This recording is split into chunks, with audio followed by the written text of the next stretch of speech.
A Tale of the Journey Home. Perhaps no idea strikes a chord more profoundly within the tapestry of human experience than the yearning for a place we can truly call home. The term home resonates with a depth that transcends its mere sound. It conjures not merely a refuge, but a sense of belonging, a bond, and a meaningful journey.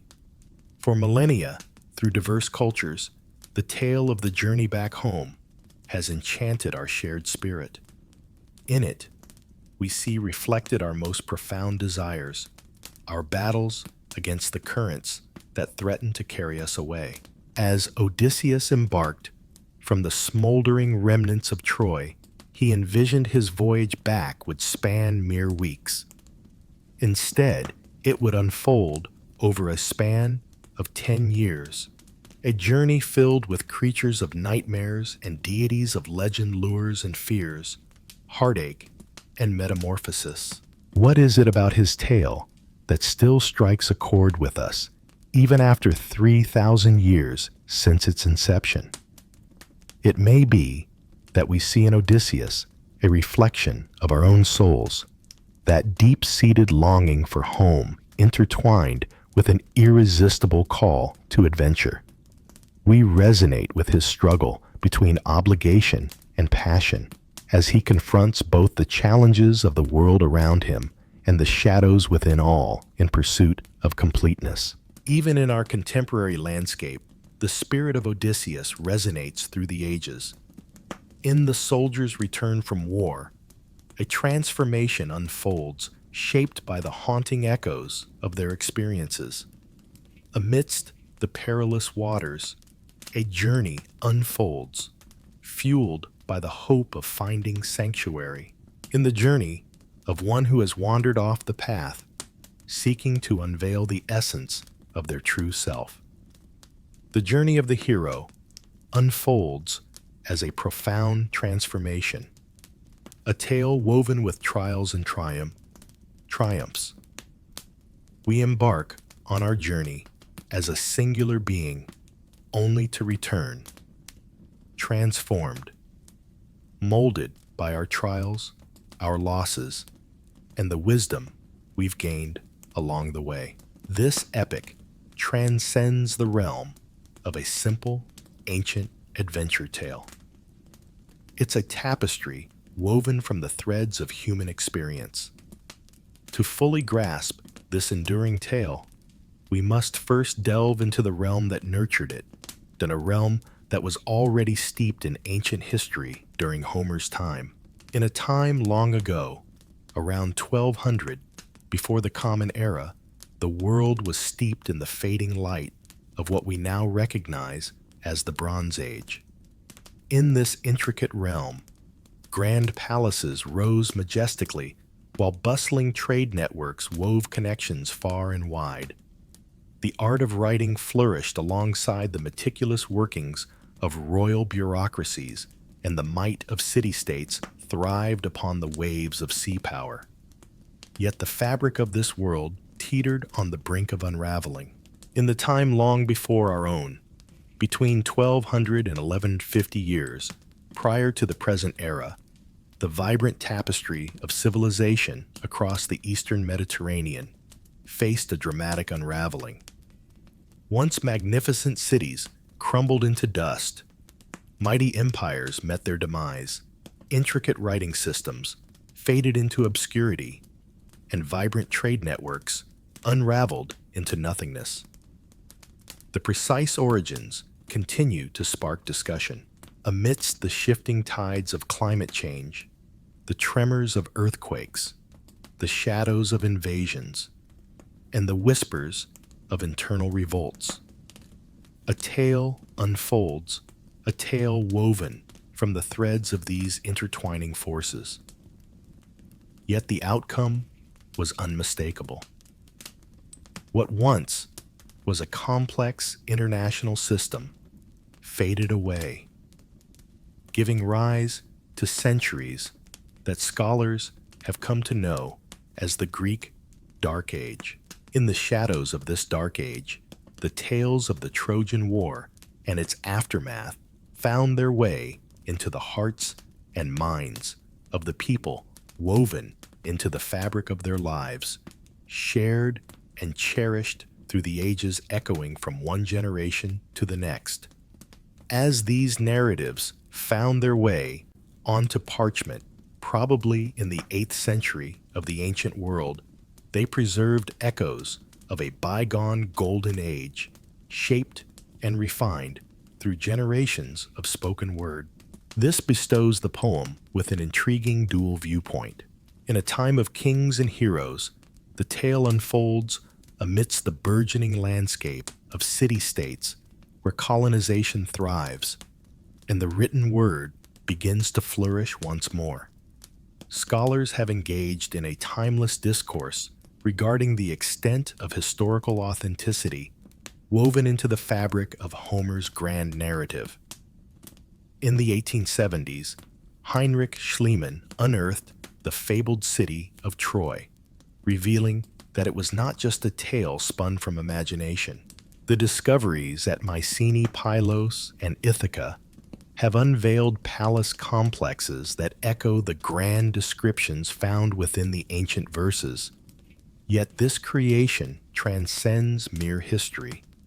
It's a deeper essence, a cultural recollection woven into artistry, merging legend with truth, the celestial with the earthly, the extraordinary with the starkly genuine.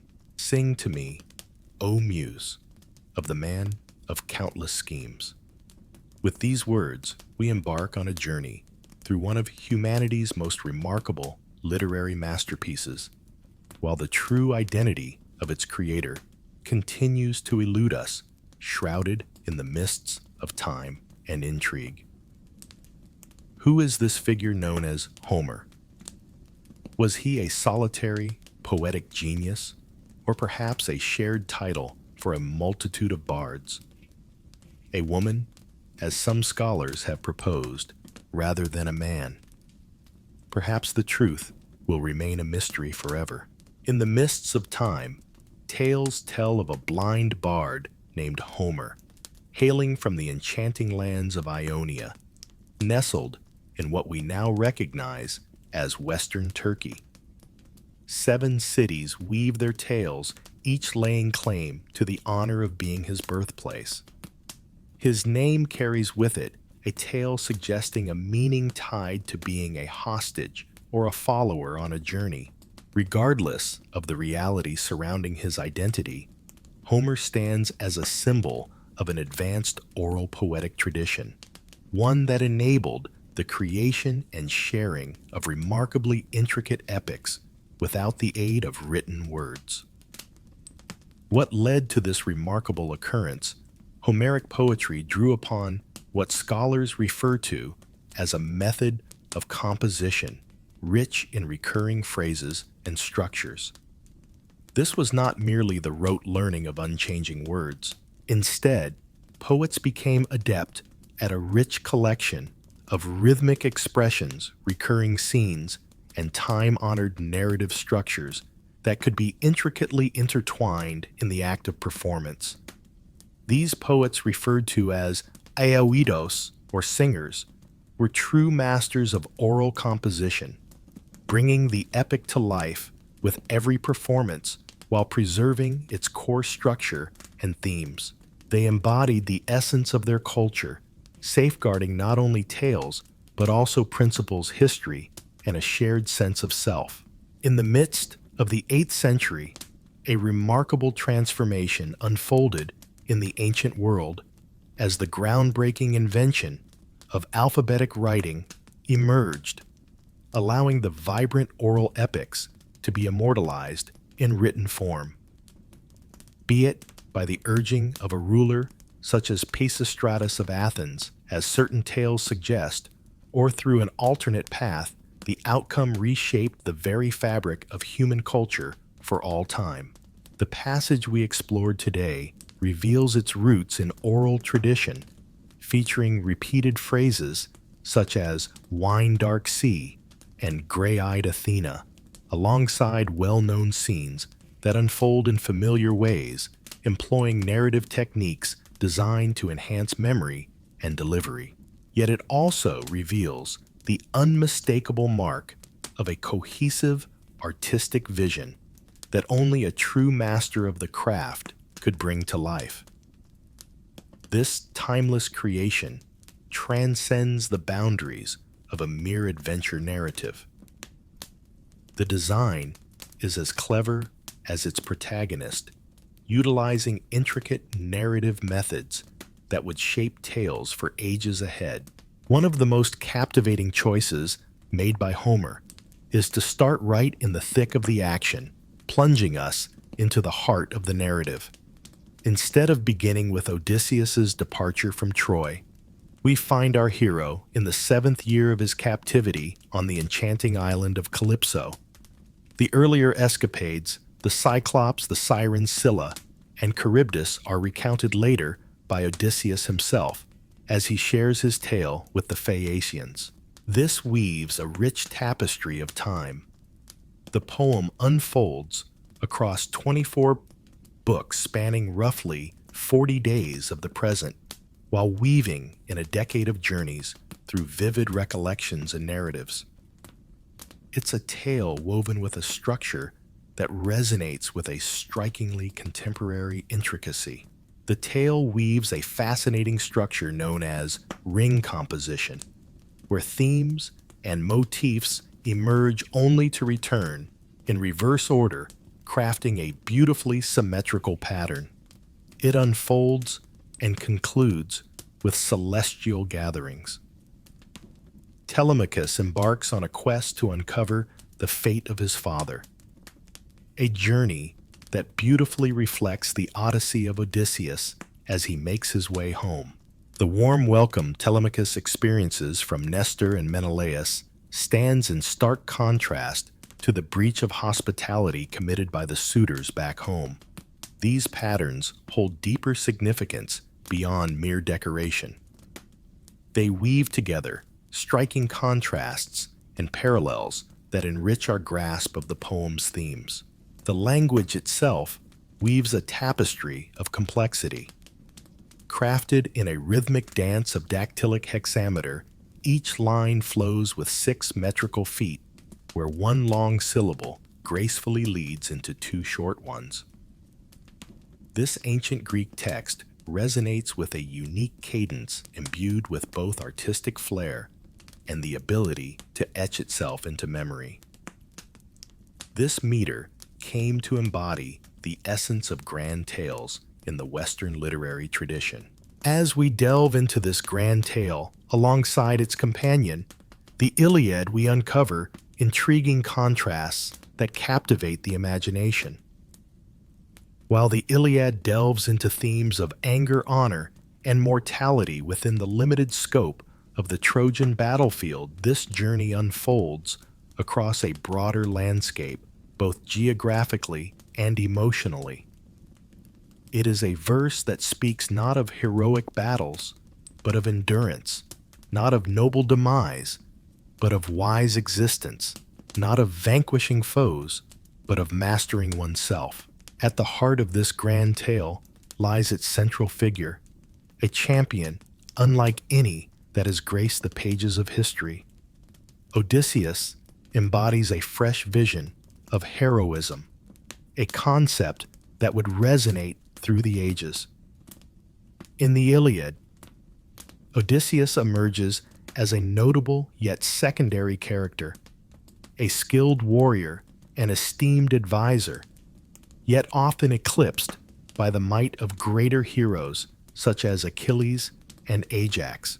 His true moment arrives after the grand tale concludes, as he devises the Trojan horse, the cunning plan that ultimately brings down Troy after a decade of unyielding conflict. This focus on cunning, rather than sheer strength, characterizes Odysseus. His name alone hints at mischief and cleverness, likely stemming from the Greek verb odousumai, which conveys a sense of anger or hatred, yet also whispers of trickery and chaos lurking beneath the surface. Homer deepens this identity by weaving in the rich tapestry of Odysseus's descriptive titles. He is a wanderer, a soul of countless paths and twists. He is a master of ingenuity, possessing a wealth of clever ideas and strategies. He is a master of change, full of diverse tricks. It is these qualities, not mere strength or speed, that truly illuminate his heroism. This focus on intellect signifies a transformation in the ideals of heroism. In the aftermath of the Trojan War, it is not the conquerors of cities who find favor, but rather those who skillfully maneuver through intricate social dynamics and supernatural challenges, all while safeguarding their essence and connections. Odysseus embodies the essence of survival by embracing change, a true champion for unpredictable eras.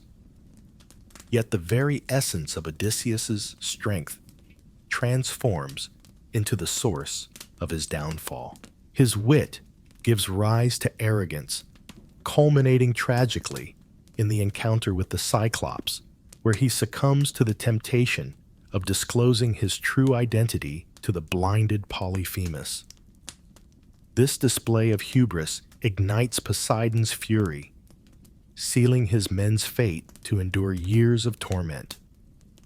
Odysseus embodies a captivating duality that reveals the depths of his humanity. He embodies the devoted partner who turns down eternal life to reunite with Penelope, yet also the roamer who drifts through the arms of other women for years. He embodies the tender father tears streaming down his face at the mere glimpse of his son, and the bold commander whose impulsive decisions lead to the tragic loss of his entire crew. He is the enchanting narrator who captivates the Phaeacians and the cunning deceiver who misleads both allies and adversaries. This intricate nature positions Odysseus as a pioneering figure in Western literature, a character whose inner conflicts are as captivating as his outward exploits. His journey unfolds not only across perilous seas, but also through the tumultuous depths of his own being. As Odysseus battles divine beings and fearsome creatures on his quest to return home, the kingdom of Ithaca grapples with a crisis of its own, one that jeopardizes the very essence of its society. Envision Ithaca as the great bard paints it a rugged island realm nestled along the western shores of Greece. It may not boast the wealth or size of grand kingdoms, yet it holds a profound significance for its distant ruler, a land woven with threads of longing and loyalty. In the grand palace where harmony once reigned, chaos now unfurls its wings, taking flight in the wake of Odysseus' extended absence. For 3 long years, 108 young nobles from Ithaca and the neighboring islands have taken residence in the grand palace of Odysseus, all under the guise of vying for the heart of Penelope. Yet their actions lay bare their genuine essence not as noble courtiers, but as leeches draining the resources of the missing monarch. Each day, they feast upon the livestock of Odysseus, indulging in their extravagant celebrations. The palace servants endure relentless torment. A dark scheme unfolds to take the life of Telemachus. They display a blatant disregard for the cherished traditions of hospitality that underpin the very fabric of their society. As a keen observer notes the reverence once held for the guest, the friend, the supplicant, and even the divine beings residing in the vast heavens has all but vanished. This scenario unveils a deep-seated unraveling of societal and political structures. In the absence of Odysseus, the fabric of authority begins to fray, leaving chaos in its wake. Telemachus in his youth and inexperience finds himself unable to claim authority. Penelope's unclear marital situation casts a shadow over the future of the succession. The wise ones of Ithaca find themselves either hesitant or incapable of curbing the ambitions of the spirited young nobles. The turmoil in Ithaca reflects a larger narrative of societal harmony and chaos. It beckons us to ponder profound inquiries. What unfolds within a community when the rightful power fades away? How delicate are the traditions and regulations that weave the fabric of a community? Who takes on the mantle of upholding justice when the conventional systems falter? The ramifications of this crisis on the economy must not be ignored. The suitor's extended presence signifies a significant depletion of the royal household's richest resources painstakingly gathered over countless generations. Upon Odysseus's long-awaited return, he will discover that not only is his family in peril, but his entire way of life has been stripped away. In the midst of this turmoil, we find Penelope skillfully navigating the delicate line between defiance and submission. Her plight illustrates the delicate circumstances faced by women in a world where their status hinges on the guardianship of men.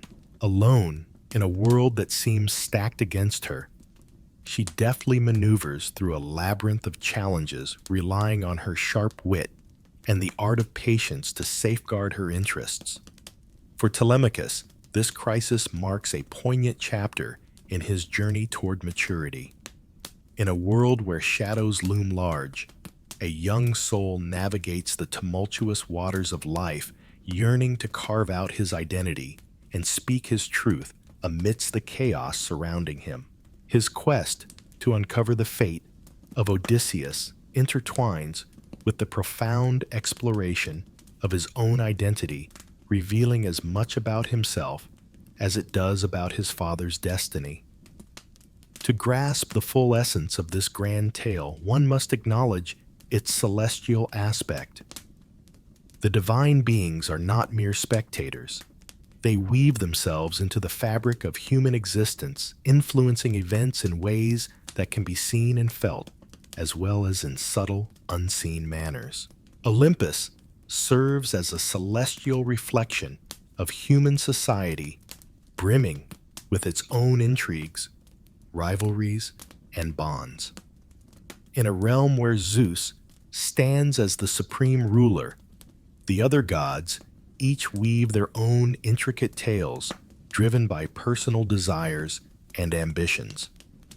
Their participation weaves a rich tapestry of divine intention and human choice, forming the essence of the grand narrative.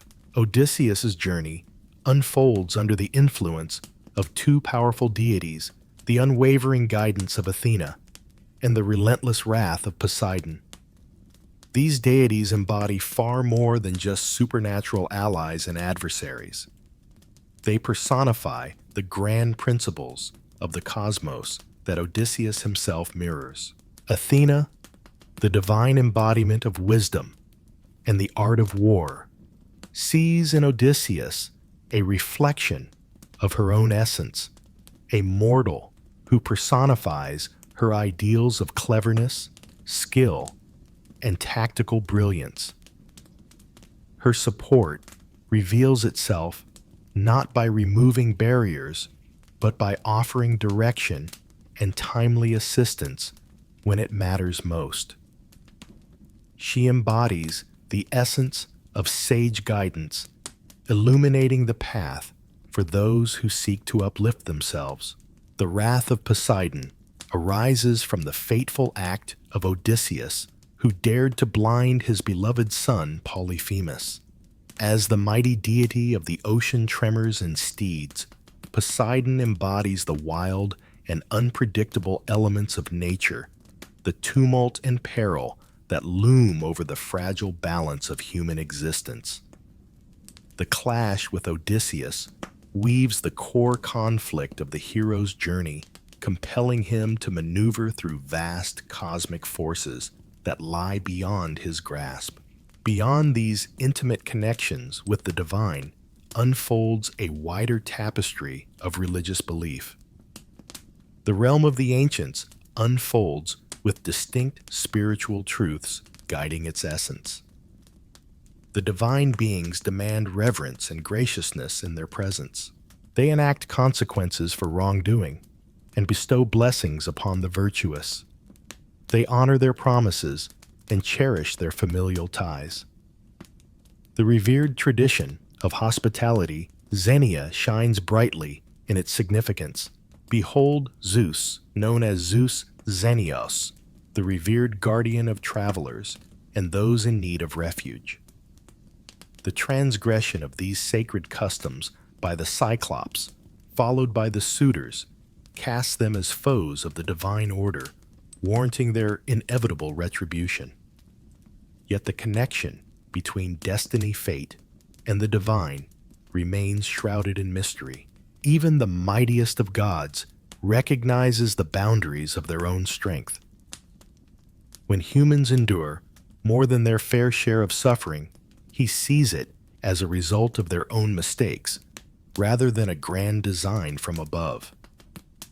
This opens a realm for human accountability in a cosmos ruled by divine beings. The interplay of fate, divine will, and human choice weaves a rich tapestry in the poem's moral landscape, where individuals navigate significant decisions amid limitations beyond their control, and where the workings of divine justice unfold through both natural outcomes and extraordinary interventions. The deities, despite their immense strength, still exhibit familiar human traits in their desires and shortcomings. They navigate the intricate tapestry of jealousy, pride, compassion, and anger. They show preference and carry resentment. They engage in lively discussions and occasionally change their minds. This approach brings the divine closer to us, making the vastness of the cosmic order in the poem feel relatable and familiar, rather than distant and foreign. With these foundations laid the backdrop of history, the essence of the poet, the intricate structure, the valiant hero, the turmoil at home, and the celestial design, we are now poised to embark on the intertwined journeys that lie at the core of the epic. The journey of Telemachus, as he seeks his father, intertwined with Odysseus's arduous path back home.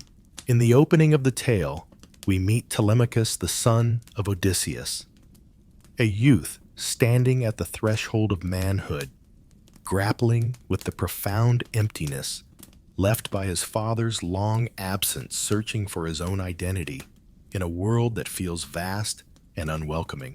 For the better part of 2 decades, Telemachus has wandered through a shadowy existence, too young to hold memories of his father, yet too mature to stand idly by as the suitors wreak havoc upon his home.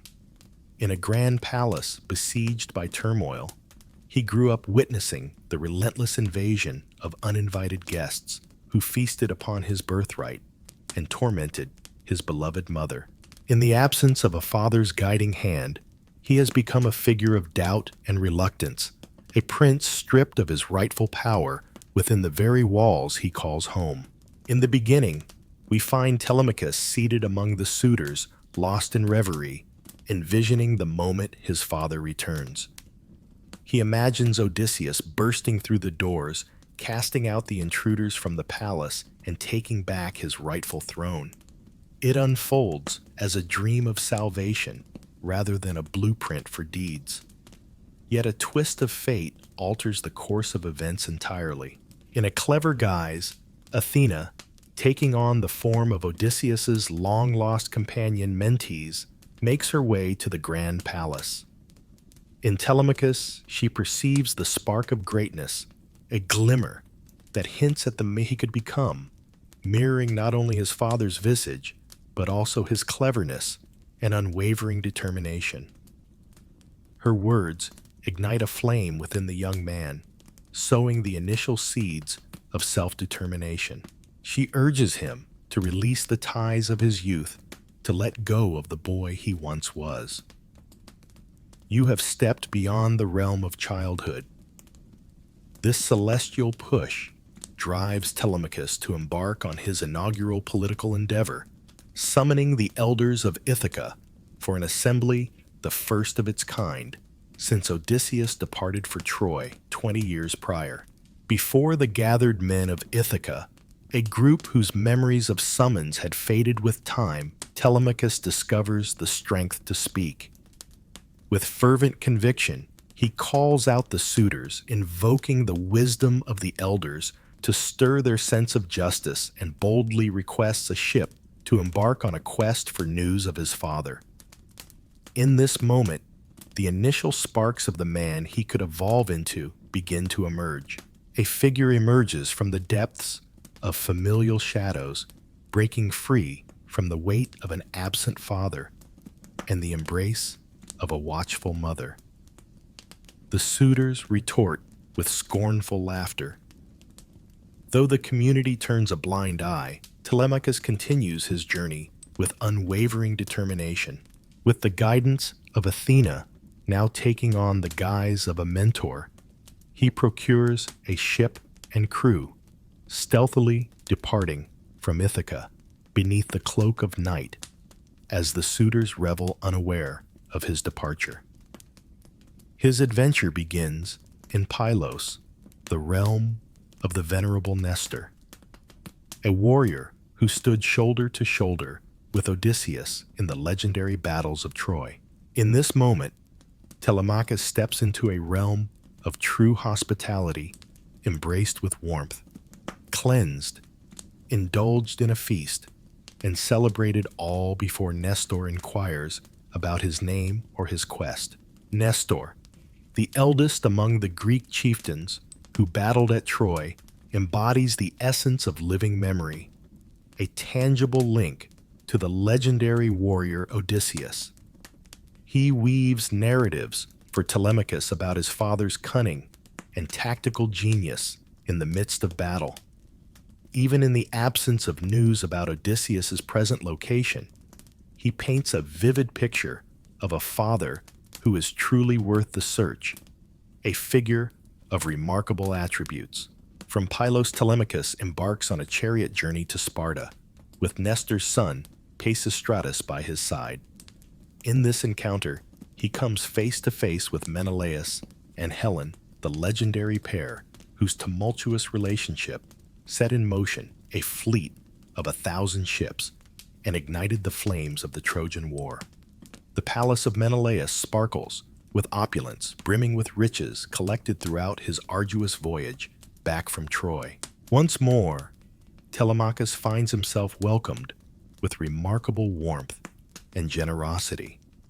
As Helen sees in him the unmistakable likeness of Odysseus, we witness Telemachus beginning to embrace his true self, shedding the shadows of childhood and stepping into his destiny.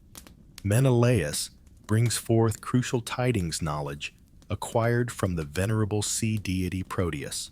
He shares with Telemachus that Odysseus is indeed alive, though held captive on the island of the nymph Calypso, enduring great suffering. At long last, Telemachus discovers the truth of his father's existence, igniting a flame of renewed purpose within him. Yet the worth of his journey reaches far beyond mere intellect. As he journeys through distant lands, Telemachus uncovers insights that illuminate his circumstances awaiting him at home. He observes vibrant royal households, encounters marriages that pulse with life, unlike the stasis of his parents' bond, and witnesses the true essence of kingship in action. In a significant turn of events, he starts to reveal traits reminiscent of his father. He demonstrates careful judgment by refraining from discussing the suitors with Nesta, employs diplomatic finesse in his interactions with Helen, and exhibits clever planning in orchestrating his return journey to steer clear of ambush. The journey of Telemachus transcends the mere quest for news of Odysseus. It is about transforming into a figure capable of standing alongside Odysseus, or even taking his place if the situation demands it. As Telemachus engages with the companions of his father, he embarks on a journey into the realm of valorous men, breaking free from the stifling and softened atmosphere of his father's palace. In his time away from Ithaca, the realization dawns that he has departed. Fuming at this bold display of autonomy and anxious that he might come back with tidings or supporters that could jeopardize their standing, they concoct a scheme to waylay him, plotting his demise upon the waves as he makes his way back home. This escalation reveals the profound impact that even a mere symbolic assertion of authority can have on those who lack it, while also illustrating Telemachus's transformation from an inconsequential figure to one deemed worthy of elimination. The intertwined paths of father and son, each steering through treacherous seas in search of home, forge one of the poem's most striking harmonies. Though they journey apart, their fates are intertwined, two fragments of a tale yearning to come together. As Telemachus embarks on his voyage across the wine-dark sea in quest of his father, Penelope stands steadfast in the palace, skillfully maneuvering through her own perilous challenges. Her predicament unfolds as a vivid illustration of the limited power women wielded in the ancient era. For almost 2 decades, she has navigated a delicate balance caught between the roles of wife and widow. In the absence of proof regarding Odysseus's fate, she finds herself unable to take the honorable step of remarrying. In the absence of Odysseus, and with Telemachus still too young to take the reins, she finds herself without the male guardianship that affirms a woman's place in society. This places her in a delicate position, exposed to the demands of her suitors, the expectations of her family, and the weight of Ithacan society as a whole. Her reaction to this daunting predicament showcases a brilliance that matches her husband's, albeit articulated through distinct realms. As Odysseus navigates his adventures with cunning tricks, Penelope skillfully orchestrates her own clever pauses in the comfort of her home. Her scheme with the shroud is perhaps the most renowned. Vowing to select a new partner after she finishes weaving a funeral shroud for her father-in-law Laertes, she toils at the loom throughout the day, yet under the cover of darkness, she stealthily undoes her efforts each night. For 3 long years, this clever trick keeps the suitors at a distance until a treacherous servant woman exposes the truth. This is not just a simple delay, it carries a deep significance. In ancient Greek culture, the act of weaving is intricately tied to the ideals of female virtue. In exploring her own creations, Penelope deftly navigates the delicate balance of meeting and challenging the expectations placed upon her as a woman. She presents herself as the epitome of a devoted wife, all the while subtly pushing back against the societal expectations her craft seemingly embraces. Penelope's brilliance reveals itself in various forms as well. With a deft hand, she navigates the suitors occasionally, soothing them with gracious appearances and formal niceties, all the while steadfastly holding on to the essence of her defiance. She skillfully draws treasures from them, reaping benefits while steadfastly denying their core request. Her bond with Telemachus unfolds layers of intricacy. She has nurtured him in solitude, shielding him from the advances of suitors in his youth. But now, she faces the challenge of guiding him as he steps into his newfound independence. In moments of tension, such as when he commands her to return to her quarters during his initial display of authority, we witness the clumsy shift as he strives to assert the masculine dominance she has partially held in Odysseus' absence. In Penelope's realm, dreams and omens weave a tapestry of mystery hinting at a profound bond with the whispers of the subconscious or the guidance of the divine. In her dreams, she sees her husband, her brother-in-law, residing in the realm beyond and an eagle fiercely taking down the geese that symbolize the suitors. These dreams weave a tapestry of solace and bewilderment, whispering secrets of truths she has yet to grasp in their entirety. As whispers of Telemachus's voyage reach her ears and the suitors conspire to end his life, Penelope's anguish lays bare her emotional fragility hidden beneath her carefully crafted exterior. Despite her remarkable ingenuity, she is a woman whose family teeters on the edge of absence and mortality. From her place at the heart of the home, she observes the world around her with a distinct perspective. She keenly watches the servants, discerning those who stand true and those who have fallen under the sway of the suitors. She nurtures bonds with those she holds dear, especially her loyal attendant Eurycleia, who once cared for both Odysseus and Telemachus in their youth. Within the confines of her own home, she weaves a tapestry of influence, navigating the growing tensions with a deft hand. In contrast to Helen of Sparta, who resorted to drugging her guests' wine to dull the ache of painful memories, Penelope chooses to hold on to her grief, embodying a profound sense of loyalty. Her tears and solitude keep alive the essence of Odysseus, even in his absence. In her steadfastness, she weaves a tapestry of possibilities, allowing the past to linger just within reach.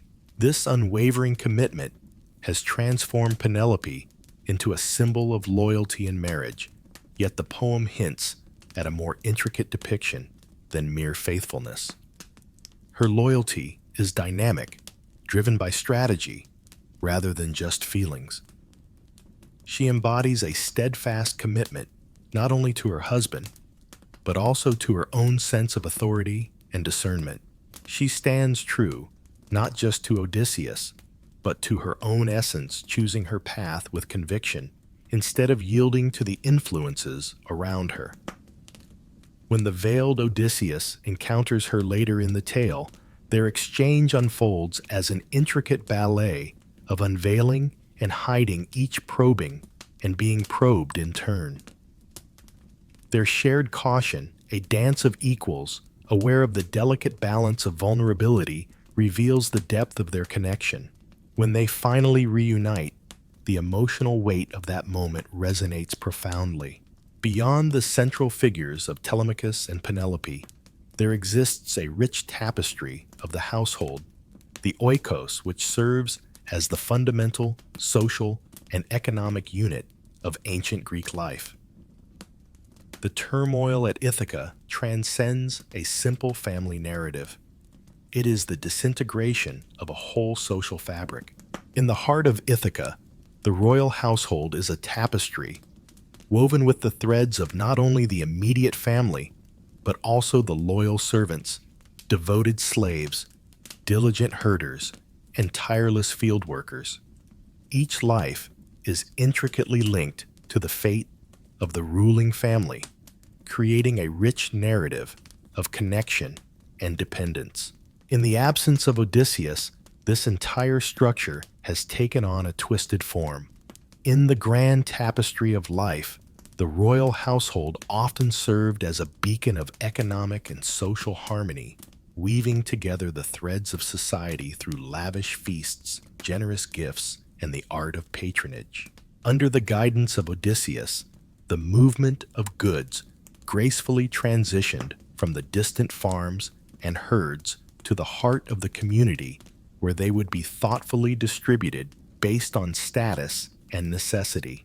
Visitors would be welcomed based on their status, while those who served faithfully would be honored for their dedication and commitment.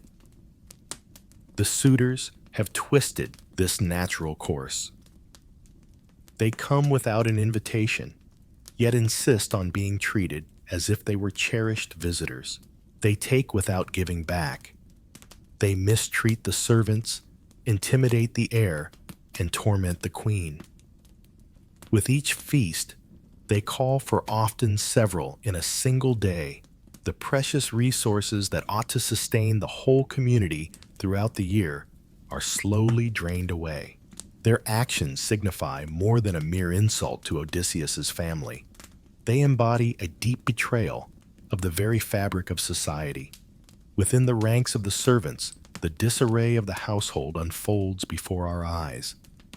Among them, the swineherd Eumaeus and the nurse Euryclea stand as unwavering pillars of loyalty to their long-gone king. Some have turned their loyalty towards the suitors, perceiving them as the emerging force in the realm. The goatherd Melanthius boldly aligns himself with the intruders.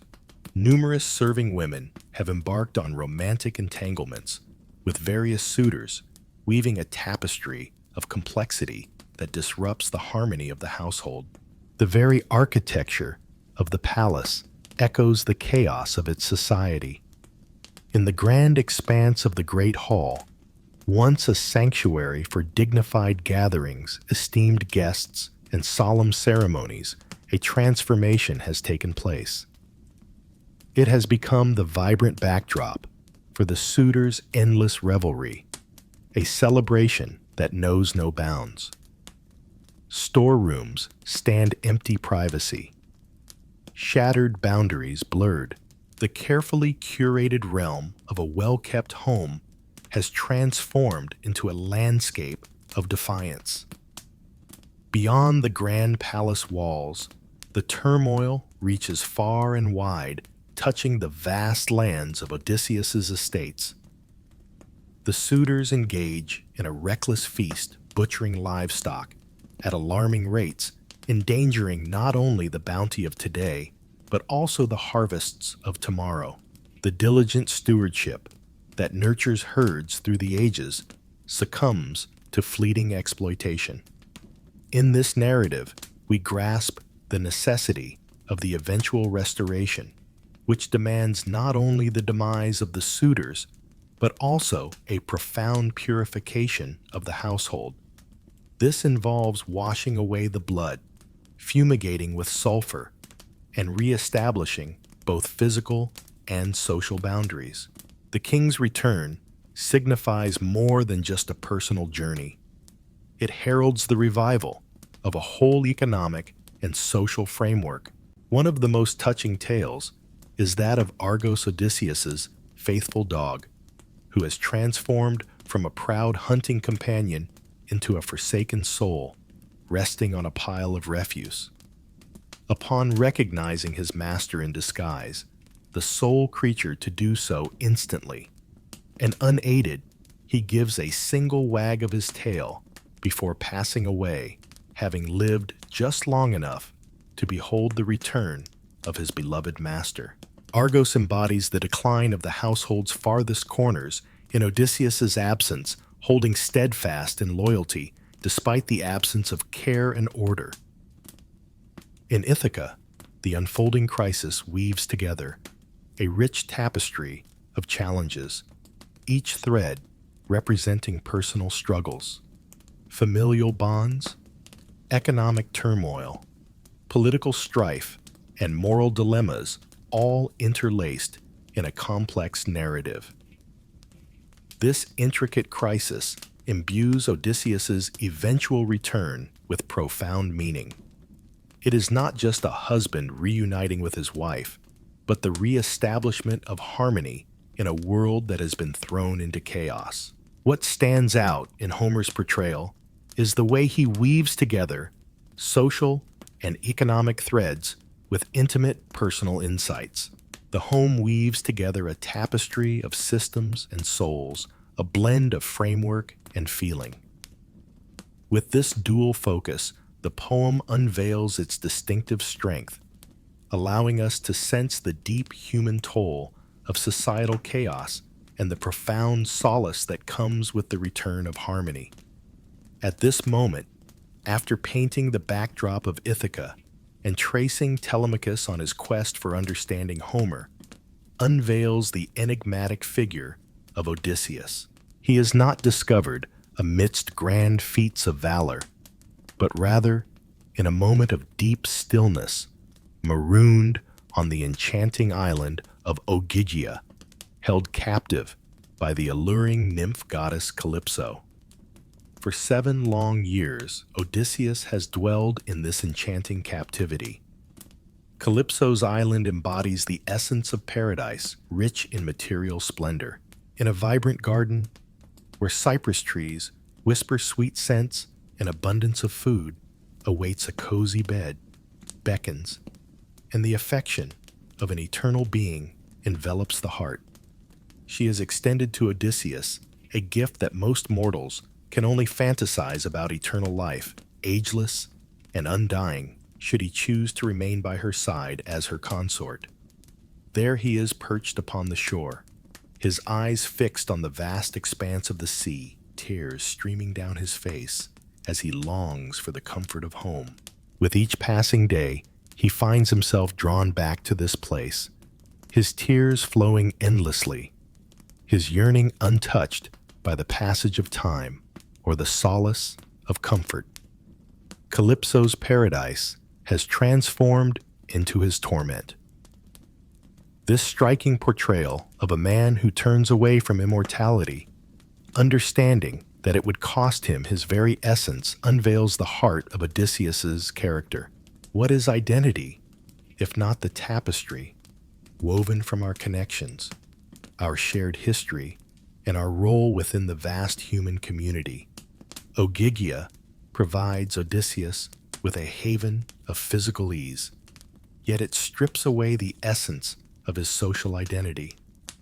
None on Ithaca would ever learn of his destiny. His name would fade into the shadows of forgotten tales. He would dwell beyond the intricate tapestry of connections that imbue his existence with significance. Calypso herself unfolds as a captivating exploration of the psyche of the eternal. In a world filled with challenges and adversaries, her love for him stands apart, pure and unwavering. She has pulled him from the brink of demise, tended to his wounds with unwavering care, and bestowed upon him all that her vast strength can provide.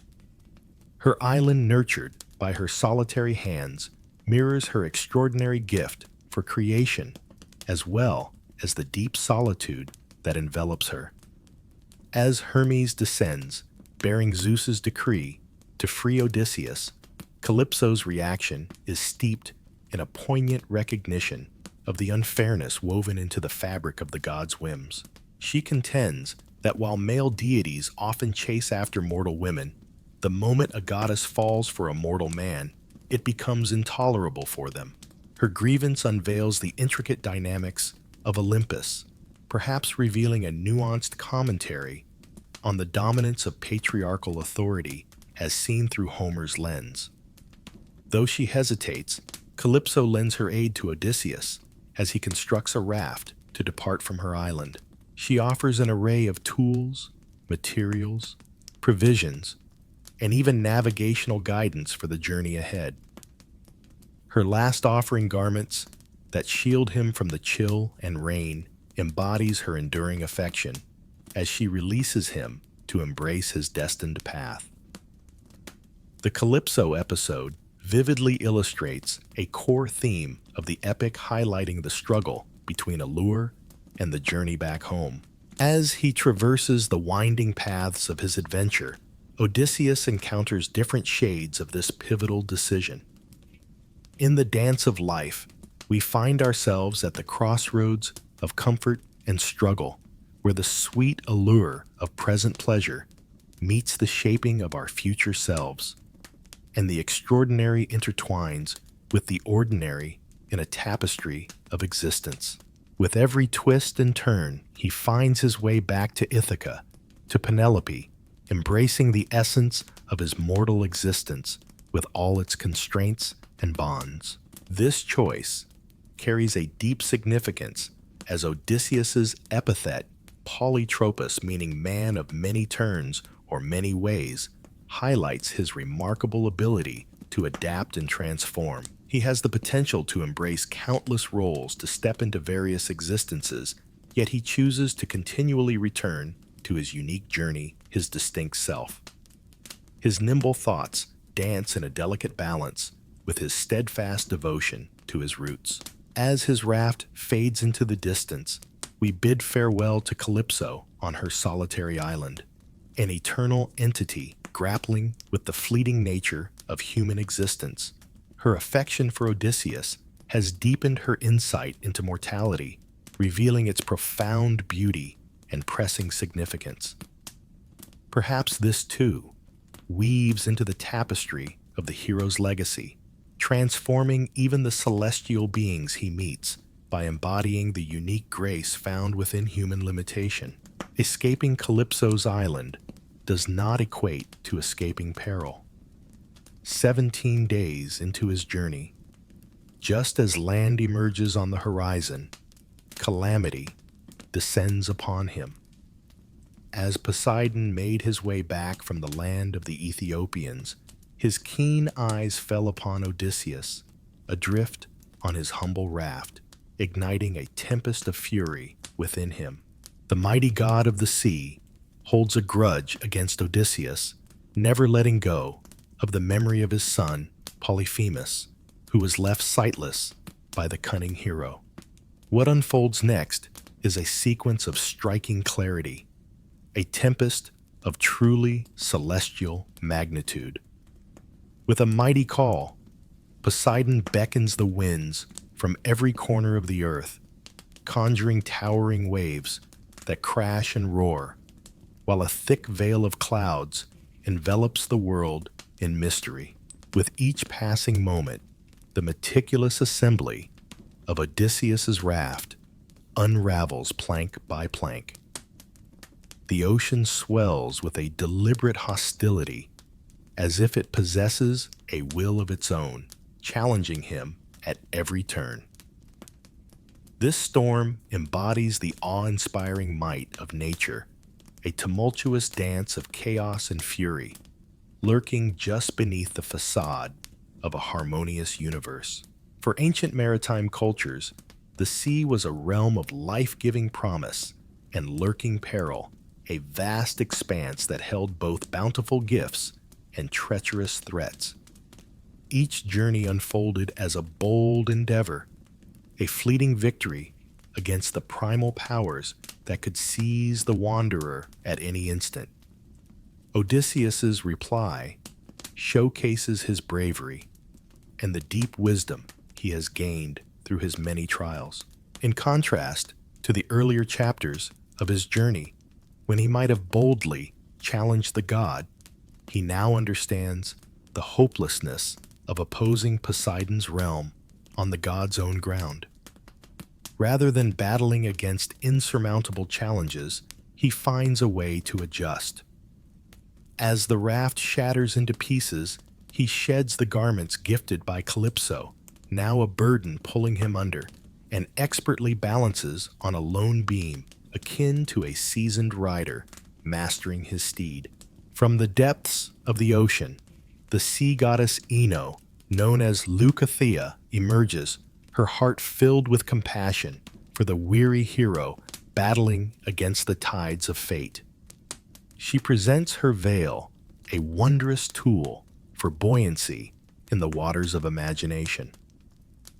He was told to cast it aside as soon as he touched the land.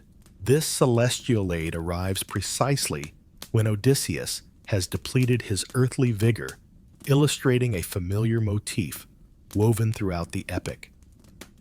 Divine forces favor those who strive with all their might and resources. For 2 long days and nights, Odysseus battles against the furious waves of the sea. In this moment, we witness the hero laid bare, revealing the core of his being. The journey demands not just physical endurance, but also a steadfast mind, clever strategies, and an unyielding spirit to overcome the odds.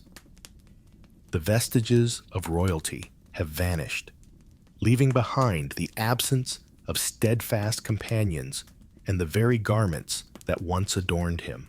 What endures is the essence of the hero, the stripped-down figure battling against the void. As he draws near to the shores of Phaeacia, a fresh challenge emerges on the horizon.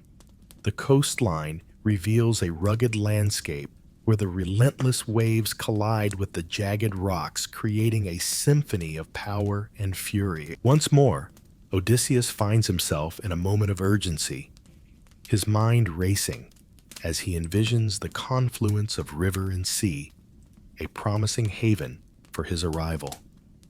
As he glides through the water, battling the weight of fatigue and the shadows of hopelessness, he discovers a serene inlet, a sanctuary amidst the turmoil. Touching the shore signifies a journey's end, a moment steeped in deeper meaning beyond mere survival. It signifies Odysseus's journey from the tumultuous, ever-changing domain of Poseidon to the stable, structured landscape of human civilization. His struggle from the water onto the beach, where he falls in complete fatigue, conjures images of birth and the ancient journey from sea to land. Odysseus has emerged from not merely a tempest, but a profound transformation, a journey through death and into the light of rebirth. In the embrace of two entwined olive trees, one untamed and the other nurtured, Odysseus weaves a bed of leaves and succumbs to a deep slumber. This modest bed symbolizes his place between realms, the untamed and the civilized, the clash of the divine and the warmth of humanity, the chaotic sea and the structured society. After 20 days of relentless battle, he finally finds a moment of respite, poised to step into a new chapter of his adventure. The Poseidon episode illustrates the way the grand narrative intertwines vivid realism with profound cosmic meaning. The vivid portrayal of the tempest, the art of swimming, and the perils of the coast reveals a deep understanding of the Mediterranean's maritime nature. Yet these physical challenges serve as profound journeys of the spirit and mind. The tempest unfolds as a fierce calamity and a celestial reckoning, a duality of peril that dances between the outside world and the depths of the soul. In the depths of these intricate meanings, the tale of Odysseus's survival unfolds, revealing rich moral and philosophical layers. He perseveres not merely with physical might, but through the resilience of his mind and the depth of his spirit. His unwavering determination, ability to adjust, and steadfast refusal to give up even when faced with insurmountable challenges define him as a unique kind of hero. His true greatness is found not in triumphant victories, but in the profound and simple act of persevering against all odds. As the Calypso episode delves into the allure of temptation and the tempest's trials challenge resilience, the Phaeacian interlude reveals another vital theme: the journey of the solitary hero back into the embrace of humanity. After enduring years of confinement and battling the harshness of nature alone, Odysseus faces the daunting task of rediscovering his place among others. He must relearn the art of communication, the nuances of behavior, and the delicate dance of presentation that will lead to acceptance instead of alienation. This journey commences with one of the poem's most delightful moments. In a land of wonder, Princess Nausicaa, the cherished daughter of the noble Phaeacian king and queen, approaches the tranquil river mouth where the weary Odysseus lies in slumber. Inspired by a vision from Athena in her slumber, she gathers the palace laundry for a wash her own garments among them, while the whispers of a future marriage dance lightly in her thoughts. Once the garments were washed and laid out to dry, Nausicaa and her handmaidens gathered to engage in a lively game of ball. From the depths of the bushes, Odysseus stirs, roused by their cries. He steps forth bare and encrusted with salt, a wild figure shaped by his tumultuous journey across the waves. The handmaidens flee in terror, yet Nausicaa remains steadfast, her courage ignited by the presence of Athena. The ensuing encounter reveals the remarkable diplomatic prowess of Odysseus. In his moment of desperation, he understands that a direct approach to the princess could send her into a panic. Rather than drawing near, he maintains a respectful distance and weaves a speech of remarkable finesse, likening her to the divine Artemis, seeking her simple aid while invoking her future joy in matrimony. With the mere art of words, he shifts from a menacing figure to a deserving plea, weaving a narrative that captivates and compels. Nausicaa replies with equal elegance and warmth. She provides garments, sustenance, guidance to the palace, and wise counsel on how to engage with her parents. Her calm demeanor and kindness, particularly impressive for someone so young, position her as a shining example of how to treat those we do not know. In Ithaca, the suitors stand as a stark contrast to the sacred principles of hospitality, while Nausicaa shines as the epitome of their ideal realization. Underneath this polished interaction lies a hidden spark of desire that remains unspoken. Homer delicately weaves Nausicaa's intrigue for the enigmatic stranger into the narrative as she confides in her handmaidens her desire for a husband of his kind, expressing a wish for him to linger in Phaeacia. Odysseus, in his wisdom, acknowledges her remarkable attributes, bestowing upon her the utmost praise by likening her to a youthful palm tree he once beheld at Apollo's sacred shrine in Delos. Yet both are acutely aware of the futility in seeking a more profound bond. Odysseus's heart is steadfastly anchored to his beloved home. Nausicaa, despite her youthful wonder, upholds the dignity befitting her position. Their interaction paints a poignant picture of a bittersweet acknowledgement of what could have been a path left unexplored, tenderly recognized, and gently put aside. Heeding Nausicaa's counsel, Odysseus makes his way to the palace with a clever approach, aided by Athena, who shrouds him in a protective mist as he steps into the city. In the heart of the Phaeacian realm stands a palace, a testament to the heights of civilization, shimmering with the luster of bronze, silver, and gold. It is embraced by orchards that bear fruit throughout the seasons, tended by devoted hands skilled in their craft. In a realm where peace reigns supreme, the noble pair, Alcinous and Arete, govern an island that has known no conflict. Their domain is graced with remarkable vessels that glide across the waters with the grace of a bird in flight or the fleeting nature of a thought.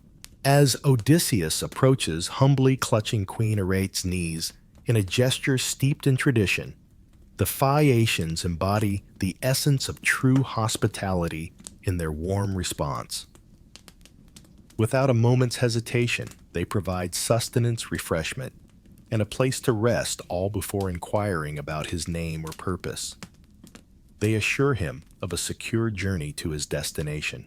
They welcome him not as a mere stranger, but as a cherished guest, shielded by divine favor, a truth made evident by Athena's guiding hand.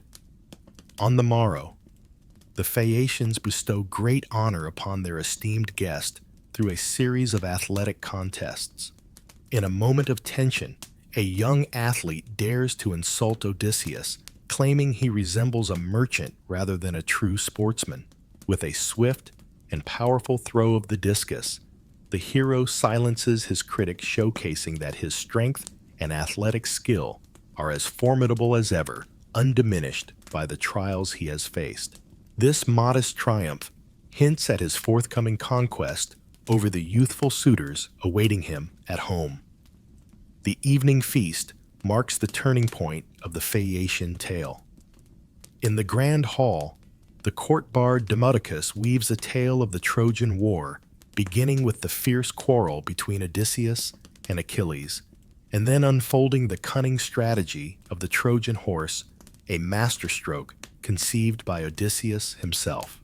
As the echoes of his past triumphs fill the air, Odysseus finds himself weeping behind his cloak, his heart heavy with the weight of lost companions and the trials he has faced.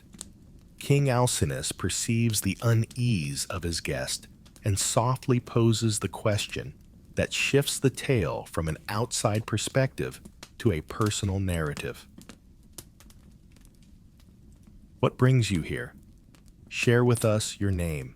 In a moment of revelation, Odysseus discloses who he truly is and embarks on the captivating account of his adventures since departing from Troy, a saga that will unfold over the next 4 books of the epic. This moment of revelation is steeped in profound emotional significance. At long last, after departing from the enchanting shores of Calypso's island, Odysseus steps forth to assert his name and true self for all to witness. He emerges from the shadows of obscurity, crafting a narrative that intertwines his former triumphs with the reality of his current journey. The eager and appreciative Phaeacian audience marks a pivotal moment in the journey to reclaim his social stature, a welcoming group that recognizes his struggles and honors his unwavering spirit.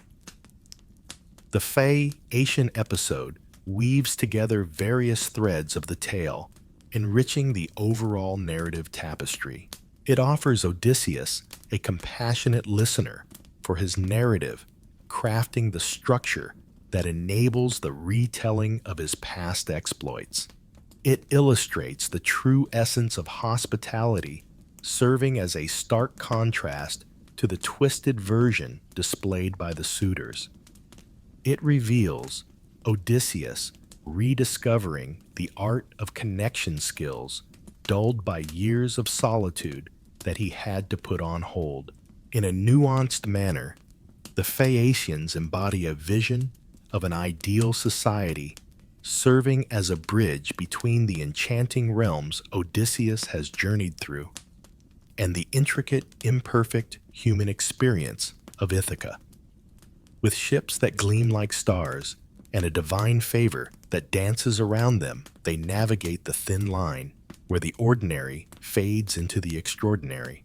They act as a bridge for Odysseus, providing him the opportunity to reflect on his remarkable adventures before stepping back into the realm of everyday life. As Odysseus wraps up his narrative, the Phaeacians bestow upon him an abundance of gifts, far exceeding the spoils he would have claimed from Troy had he returned without delay. With great care, they bring him to the sandy shores of Ithaca, cradling him in slumber as they lay him and his newfound riches upon the beach, before quietly taking their leave. This serene shift from guest companion to returning sovereign stands in stark contrast to the tumultuous journey he must now face upon his arrival.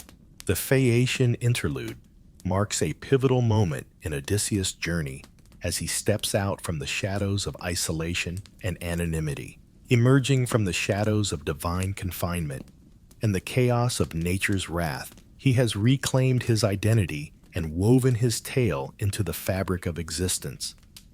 Now, He stands poised to take his rightful place among humanity, not as a humble seeker of approval, but as a sovereign intent on re-establishing justice within his realm. In the splendid hall of the Phaeacians, far from the familiar shores of his homeland, Odysseus takes his place as the esteemed guest, ready to weave the narrative of his extraordinary journey. His voice, unfamiliar, with the cadence of prolonged expression, after years of solitude, bears the heavy burden of memories long buried. The rapt attention of his listeners reflects our own as we at last receive the hero's account of the forgotten years that stretch between the fall of Troy and the shores of Calypso's island. "I am Odysseus, son of Laertes," he proclaims, embracing his true identity for the first time since departing from Ogygia. This act of naming oneself is in its essence a bold declaration of bravery. In a realm where names hold great significance, Odysseus discovered the peril of exposure when his bold proclamation to the Cyclops unleashed the fury of Poseidon. Yet here, amidst those who could stand beside him, he takes back his name and the tale woven into it. What unfolds here is not merely a linear timeline, but a thoughtfully crafted tale. Odysseus showcases his remarkable ability to weave tales as skillfully as he navigates the complexities of strategy. He carefully chooses, organizes, and highlights moments to leave a lasting impression on those who listen. The essence of the experience holds greater significance than the exactness of every detail, capturing the emotional truth of a journey that pushed the boundaries of human endurance in every conceivable manner. From the storied shores of Troy, Odysseus set sail with a fleet of 12 ships and their brave crews, embarking on a daring raid upon the land of the Cyclones. This concise military tale begins with triumph, but shifts dramatically as reinforcements arrive, marking a pivotal moment that bridges the heroic realm of the Iliad with the intricate moral landscape of the Odyssey. The men lay claim to their spoils, vanquishing foes and capturing women, acting in the manner of soldiers who have triumphed in battle. Odysseus, with a sense of urgency, calls for a swift exit, yet his men, drawn by the allure of a beachside feast, choose to linger unwittingly, exposing themselves to the threat of an impending counterattack. As the Ciconian reinforcements made their grand entrance, the Greeks faced a harrowing fate, losing 6 brave souls from each vessel before they could make their retreat to the open sea. This minor setback hints at more significant challenges ahead, setting the stage for a recurring theme. Odysseus frequently offers wise advice, yet his crew often ignores it, leading to their own misfortune. Cast adrift by tempests, they soon come upon the lotus eaters, a gentle folk who thrive on a blooming plant that brings about a serene oblivion. The brave men Odysseus dispatches on their quest succumb to the allure of the lotus, surrendering their longing for home as they yearn only to linger and indulge in the enchanting dream-spawning delicacy. With a firm grip, Odysseus hauls them back to the ships, securing them beneath the benches, and commands an urgent departure. The lotus eaters may not wield weapons or shout threats, but they carry a subtler menace, enticing souls to relinquish their drive, their recollections, and their very essence in exchange for fleeting pleasures. In this fleeting episode, a profound theme emerges, capturing the struggle between the seductive pull of oblivion and the bittersweet burden of memory. As he journeys through uncharted lands, Odysseus encounters numerous moments of decision, each time opting for the more challenging route back to his beloved home rather than taking the tempting shortcuts that beckon him away. The forthcoming arrival heralds calamity of a wholly new magnitude. Upon reaching the realm of the Cyclopes, those towering solitary shepherds devoid of laws or fellowship, Odysseus selects 12 of his men to venture into a cave brimming with cheese and milk. In the face of his companions' pleas to gather provisions and depart, Odysseus stands firm, determined to linger and await the arrival of the cave's master, driven by the hope of receiving the customary gifts of hospitality. Upon Polyphemus's return, he uncovers the presence of the intruders, showcasing a terrifying contempt for the sacred laws of the gods. With a disdain for the mighty Zeus and the revered deities, he declares to Odysseus, before capturing 2 men, brutally crushing their skulls against the earth and feasting on their flesh in a savage display. With a mighty heave, he sealed the cave entrance with a colossal boulder, surrendering to slumber, while the trapped survivors awaited a bleak dawn and their grim fate. The tale of the Cyclopes reveals a clash where raw power meets cunning wit. Confronted by the immovable boulder, the Greeks find themselves trapped, unable to escape their predicament. Engaging in direct combat would surely lead to demise when faced with the giant's overwhelming strength. Odysseus must depend on cunning, the trait that truly characterizes him. His scheme unfolds with meticulous precision, each step a deliberate chapter in a larger narrative. Initially, he presents the Cyclopes with a rich, intoxicating wine, easing the creature's wariness. When Polyphemus inquires about his name, Odysseus cleverly responds with the word nobody, or autos in Greek. As the giant lies in a deep drunken slumber, Odysseus and his brave companions prepare a formidable wooden stake hardened by the flames and plunge it into the Cyclope's solitary eye.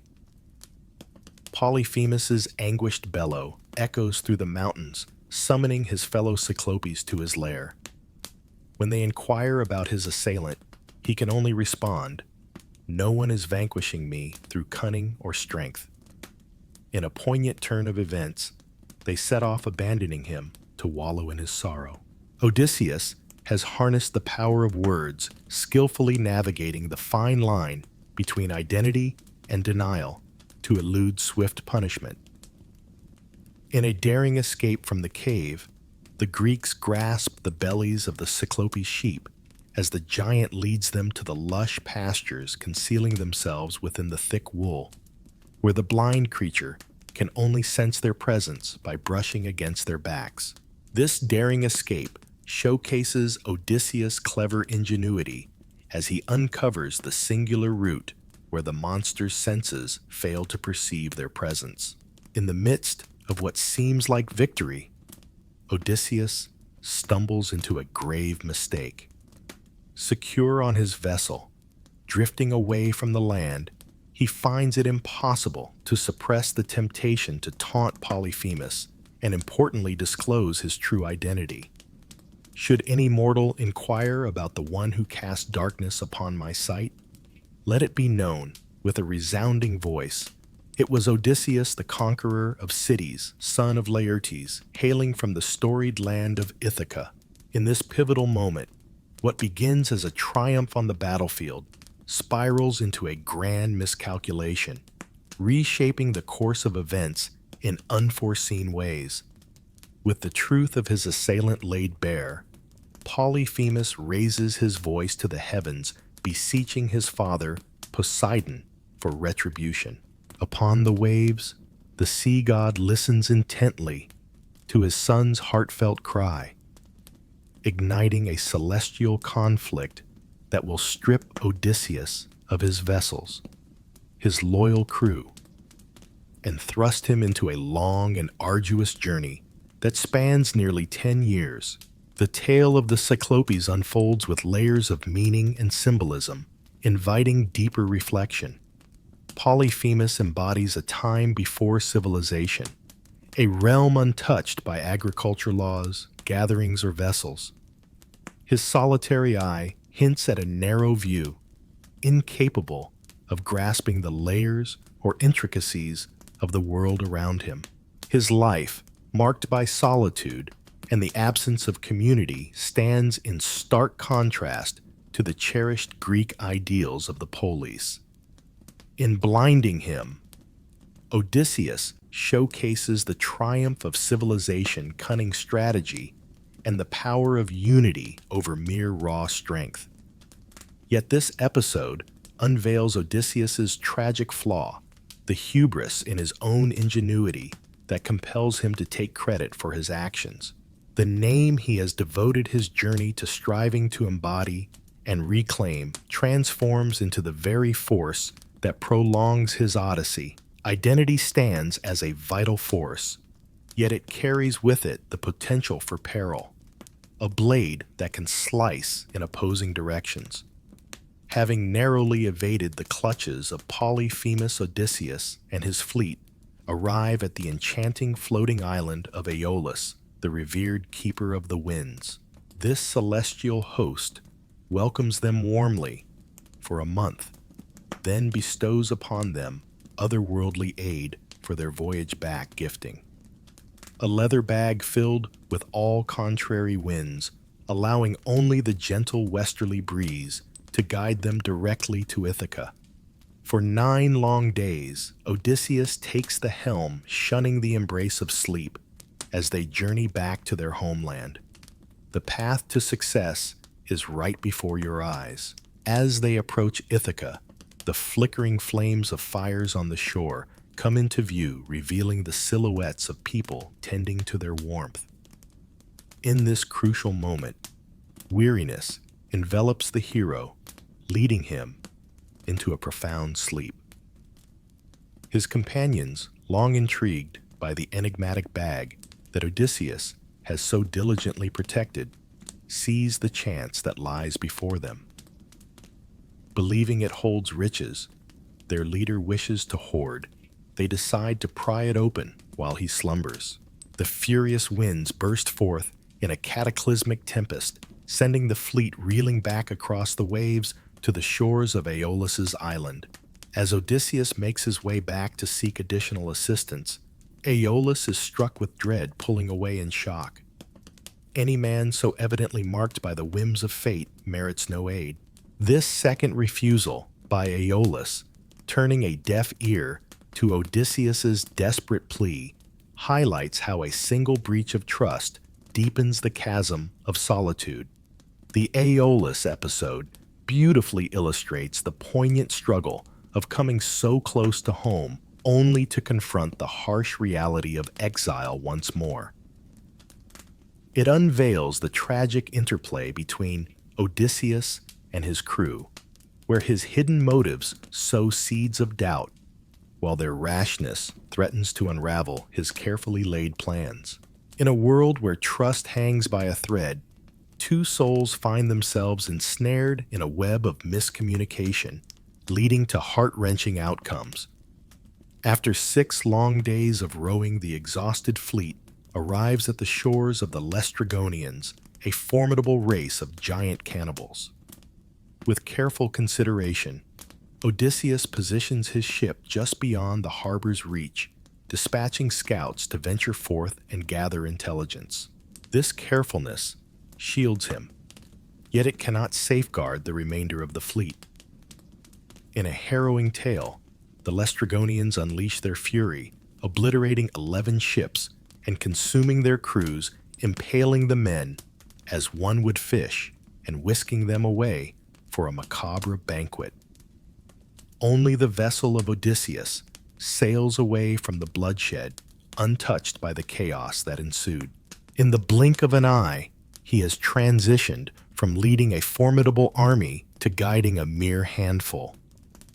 His duty, a paradox of light and shadow, both waned and surged in the wake of this devastating loss.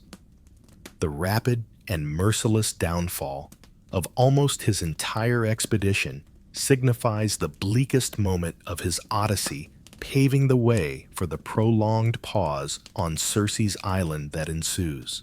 With a solitary vessel and a crew growing more frantic by the moment, Odysseus arrives at Aea, the domain of the beguiling Circe. Splitting his remaining men into two factions, he dispatches the first, under the guidance of his kinsman Eurylochus, to venture forth and explore. They stumble upon a grand palace encircled by gentle lions and wolves, creatures enchanted by Circe's spell. Within her realm, the goddess greets them with a lavish banquet infused with magical elements. Once their meal concludes, she waves her wand, casting a spell that turns all but Eurylochus, who lingers outside, wary, into swine, preserving their human thoughts within their new animal forms. Upon Eurylochus's return, bearing tales of dread, Odysseus embarks on a solitary quest to face the goddess herself. As he journeys forth, he encounters Hermes, the messenger of the gods, who bestows upon him a wondrous herb known as Molly, a safeguard against the enchantments of Circe. Alongside this gift, Hermes imparts crucial guidance on how to tame her formidable powers. In a moment of divine inspiration, Odysseus stands firm against the enchantress's bewitching spells, brandishing his sword with resolve, and demands that she take an oath to spare him from harm. This meeting evolves into a prolonged sojourn on Aea. Circe transforms the men back into their human selves, welcomes the crew with a year filled with lavish feasts, and takes on the role of Odysseus' beloved. This moment of joy and relaxation appears to sweep the crew away from thoughts of their journey back home. It is only when his loyal companions gather the courage to confront him, invoking the deep yearning for home that stirs within him, that Odysseus finally turns to Circe to discuss their departure. Her reply unveils the next crucial hurdle ahead. Before they can make their way back home, she reveals they must embark on a journey to the realm of the dead to seek the wisdom of the prophet Tiresias. The necessity of catabasis, a descent into the underworld, signifies a vital spiritual aspect of Odysseus's journey. To embark on his journey, he must first delve into the depths, facing the specter of death and the haunting echoes of his history. Heeding Circe's meticulous guidance, Odysseus embarks on a journey to the farthest reaches of the world, a place where sunlight dares not tread, and the rivers of the underworld merge with the sea. In that sacred space, he engages in the ancient rites, excavating a pit, offering libations, and sacrificing creatures, allowing their lifeblood to spill forth, beckoning the spirits of the departed to draw near. The shadows converge, lured by the aroma of blood, yet Odysseus stands firm, sword in hand, warding them off until the arrival of Tiresias. In a shadowy realm, the sightless seer partakes of the sacred offering, and from the depths of his visionless existence, he unveils a pivotal revelation. He speaks of the peril that Helios' cattle bring to Thrinacia, foresees Odysseus' eventual homecoming to Ithaca, and the inevitable clash with the suitors, and prophesies a final voyage inland, bearing an oar in search of those who misinterpret it as a winnowing fan, for they are strangers to the ocean's embrace. Upon hearing the prophecy, Odysseus permits the other spirits to draw near the blood and converse with him. His mother Anticlea, who had been alive when he embarked on his journey to Troy, now reveals that she succumbed to grief during his prolonged absence. Her shade reaches out to him thrice, yet slips through his arms like wisps of smoke, a poignant depiction of the insurmountable chasm that separates the living from the departed. Odysseus crosses paths with renowned women from myth and legend, alongside old allies from the Trojan War. The essence of Agamemnon beckons him to make his way back to Ithaca, quietly placing his trust in no soul. Even his beloved, after he met his tragic end at the hands of Clytemnestra and her paramour. Achilles, driven by a thirst for glory, utters what may be the most renowned line of the epic: "I would prefer to toil as a hired laborer on earth, serving a man of modest means, than to reign over the realm of the dead." One of the most moving moments unfolds as Odysseus comes face to face with Ajax, a tragic figure who took his own life following a bitter defeat in the contest for Achilles' armor. Even in the realm beyond, Ajax's spirit remains silent, holding steadfast to the grudge that ultimately led to his downfall, despite Odysseus's heartfelt entreaties. This quiet dismissal serves as a poignant reminder of the toll taken by Odysseus's relentless pursuit of greatness, revealing how his triumphs have often left lasting scars on those around him. The underworld sequence weaves together various threads in the epic's grand tapestry. It grants Odysseus vital insights for his voyage back home.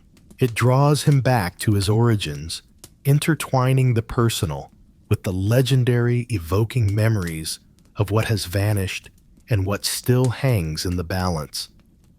It unveils a deeper layer to his earthly journeys, hinting that true return involves a harmonious embrace of mortality and recollection, alongside the tangible journey back to Ithaca. Upon their return to Aea, Odysseus and his crew find themselves in the presence of Circe, who generously offers them intricate counsel for the trials that lie ahead on their voyage. She weaves a narrative around three distinct perils. The haunting melodies of the sirens beckon sailors, drawing them into a perilous fate. In the treacherous waters between Scylla and Charybdis, a fateful decision looms: to sacrifice a few brave souls or risk the loss of the entire vessel. The enchanting island of Thrinacia, home to the revered cattle of Helios, creatures that must remain undisturbed, no matter the trials of hunger or adversity that may arise. With this insight in hand, Odysseus crafts tailored strategies to confront each looming danger. To shield his crew from the siren's enchanting call, he instructs his men to seal their ears with beeswax. Meanwhile, he is tied to the mast, a willing captive, savoring the haunting melody without the power to succumb to its deadly allure. This iconic depiction of the hero, ensnared yet resolute as he grapples with his bindings, while the alluring voices beckon, encapsulates the very spirit of Odysseus's Odyssey. He endures trials that would shatter many, yet emerges resilient, guided by a blend of vision, self-control, and a readiness to embrace momentary limitations. The essence of the siren's song unfolds with great clarity. They allure Odysseus not through carnal delights, but by the promise of wisdom. It is said that all unfolds upon the bountiful land, a tale known to many. Their allure captivates his thirst for knowledge, igniting a passion to explore and comprehend a force that has propelled him to remarkable triumphs, as well as led him into the depths of his most significant missteps. In listening to their enchanting song, while resisting the perilous allure of their island, Odysseus masterfully navigates the delicate dance of experience and self-control. Next unfolds the heart-wrenching choice of the adventure ahead. To find its way home, the ship must navigate the treacherous waters, choosing between the perilous strait inhabited by the fearsome, six-headed beast Scylla, or the menacing whirlpool known as Charybdis. Circe has suggested the first option, saying it is wiser to sacrifice 6 men than to risk the whole crew. Odysseus grapples with this grim reality, Yet he chooses to keep from his crew the harsh truth that some of them are destined to perish, no matter how skillfully he navigates the seas. As they near the strait, Odysseus readies himself undeterred by Circe's caution that battling Scylla is in vain. This action unveils the essence of his being. Though aware that he cannot rescue every one of his comrades, he steadfastly rejects the notion of passively accepting their fate. As the crew's gaze is drawn to the looming threat of Charybdis, the cunning Scylla descends unexpectedly from above, seizing 6 men from the deck in a swift, merciless act. Odysseus recounts their demises with vivid and haunting precision.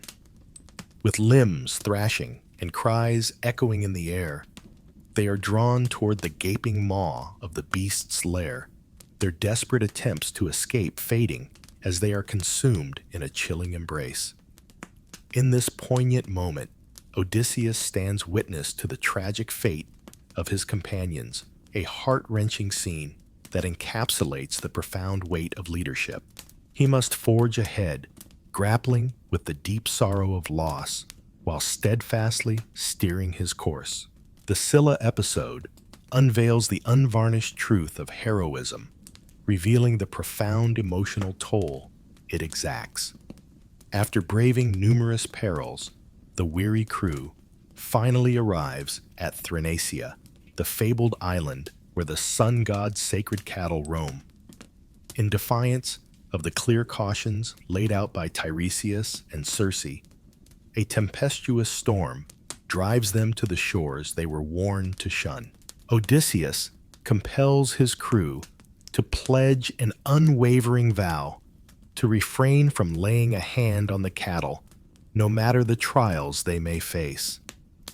For a month, they thrive on the bounty of birds and fish, yet when the winds turn against them, holding them captive on the island and depleting their supplies, the shadow of starvation begins to creep in. As Odysseus ventures inland to seek the favor of the gods, his departure opens the door to the allure of temptation. Eurylochus, with a voice full of conviction, sways the famished crew, arguing that the peril of divine wrath pales in comparison to the inevitable demise that awaits them from starvation. They take down the most splendid of Helios's cattle, weaving a tale of justification through promises of sacrifices and offerings to the temple upon their eventual return home. Odysseus arrives to find that the fateful act has already unfolded. Even after honoring the sacred rites with the flesh, foreboding omens begin to manifest. The skins of the fallen creatures slither across the earth, while the flesh on the spit emits a mournful sound as though it still breathes. These eerie occurrences reveal the profound extent of their violation of the universal balance. As they set sail from the island, Zeus honors his vow to the furious Helios. Amidst the fury of a relentless storm, the ship meets its tragic end, claiming the lives of all but one Odysseus. With unwavering resolve, he binds the mast and keel, crafting a humble raft to navigate the treacherous waters ahead. Transported through the treacherous waters of Scylla and Charybdis, he clings to life as the whirlpool threatens to engulf him. Grasping desperately at a fig tree that clings to the cliffside, waiting for his raft to emerge from the tumultuous waves. 9 days adrift lead him at last to Ogygia, the enchanting island of Calypso, bringing his tale full circle. From this darkest hour, having lost his crew, his vessel, and what seemed to be his last glimmer of hope, we have already seen his miraculous escape with the aid of the divine and his arrival among the Phaeacians.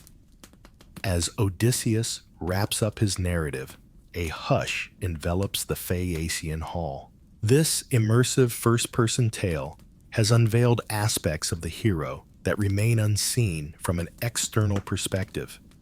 His journey through choices, his heartfelt reactions to grief, his flashes of insight intertwined with missteps.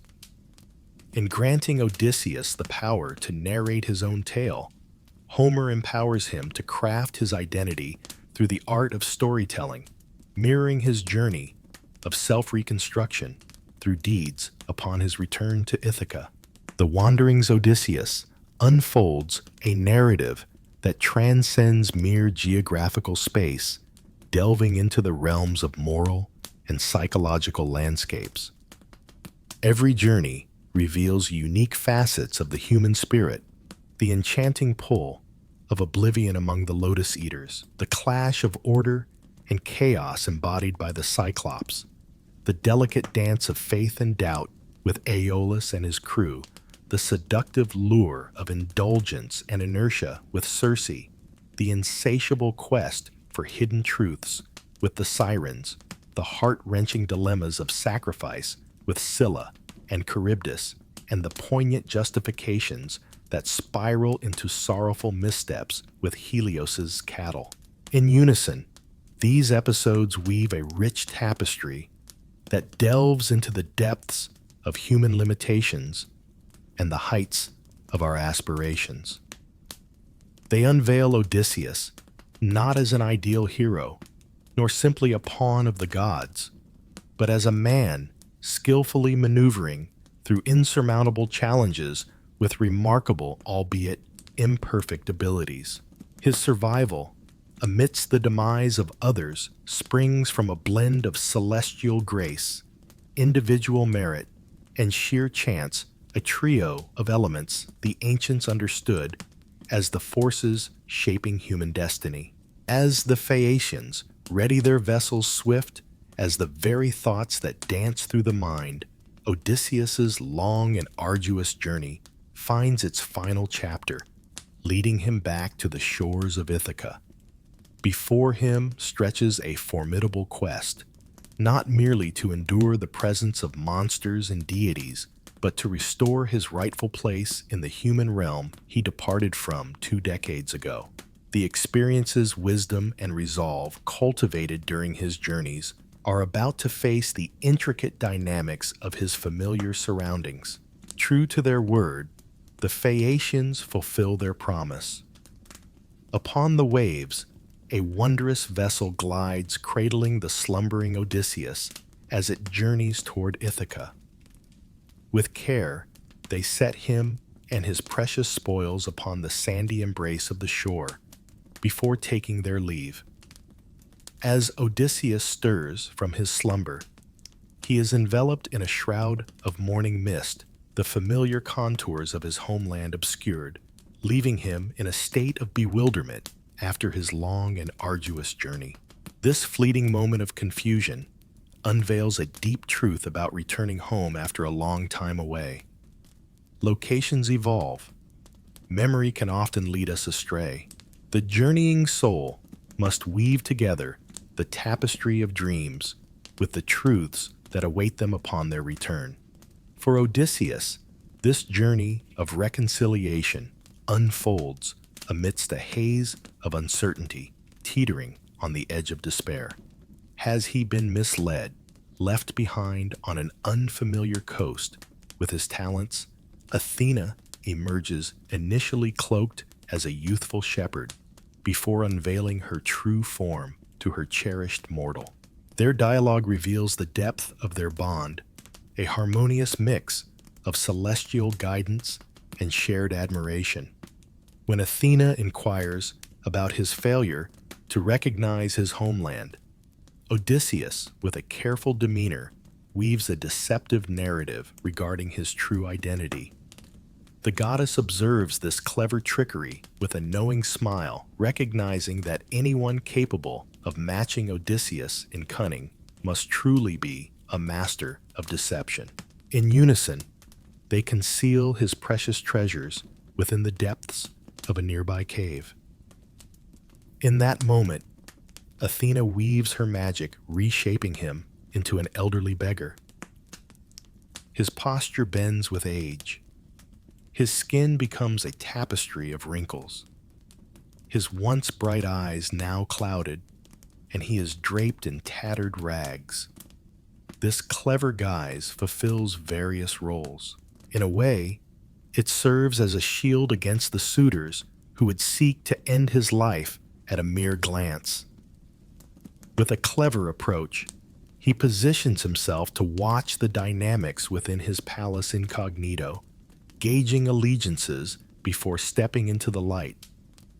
It stands as a powerful emblem of his in-between state, existing in Ithaca, yet still awaiting the full reclamation of his true self and rightful place.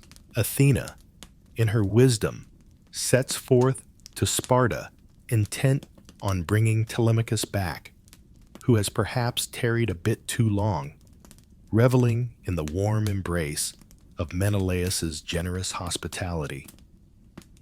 In a tale woven with fate, the young man, forewarned by a dream of the suitor's treachery, embarks on his journey home, perfectly timed with the return of his father. A masterfully woven tapestry of interconnected journeys that define the later chapters of the epic. In a clever guise, Odysseus, the cunning hero, ventures forth to find the humble abode of his loyal swineherd, Eumaeus, all under the watchful guidance of Athena. In this unassuming dwelling distant from the tainted grandeur of the palace, the seeds of a grand tale are sown, setting the stage for the triumphant return of his realm. In this moment, Odysseus comes face to face with the first shining beacon of steadfast loyalty among his devoted servants. In the midst of his worn and tattered garb, Eumaeus opens his heart and home to the wandering stranger, offering the best of what little he has. With a generous spirit, he shares his meager provisions, extends a warm shelter, and bestows upon him the respect and honor every guest deserves. This inviting welcome stands in stark contrast to the harsh treatment Odysseus will encounter from the suitors later on, underscoring one of the epic's core themes. True nobility reveals itself through actions, not lineage or riches. Eumaeus, despite his status as a slave, exemplifies the moral principles that the noble suitors disregard. His warm welcome to a seemingly destitute stranger unveils a deeper, more authentic nobility than the corrosive sense of entitlement displayed by those within the palace walls. Amidst a humble feast, the veiled Odysseus and Eumaeus weave tales together. Odysseus weaves a complex narrative about who he is, asserting that he is a Cretan warrior who battled at Troy, endured numerous trials, and ultimately learned of Odysseus's impending journey back home. This tale unfolds the hero's remarkable ability to think on his feet, illustrating how he skillfully collects information while remaining in the shadows. Eumaeus reacts with doubt regarding the tidings of his master's soon arrival. He has listened to countless tales spun by travelers chasing their own gains, yet he chooses to unveil the narrative of his own life. He shares the tale of his birth as a prince taken from his home by cunning Phoenician traders, aided by a deceitful nursemaid, and ultimately bought by Laertes, the father of Odysseus. This tale weaves a touching contrast. In a tale of irony, a nobleman now cloaked in the guise of a slave engages in conversation with a king who has donned the rags of a beggar. Each, for a fleeting moment, is distanced from their true identity.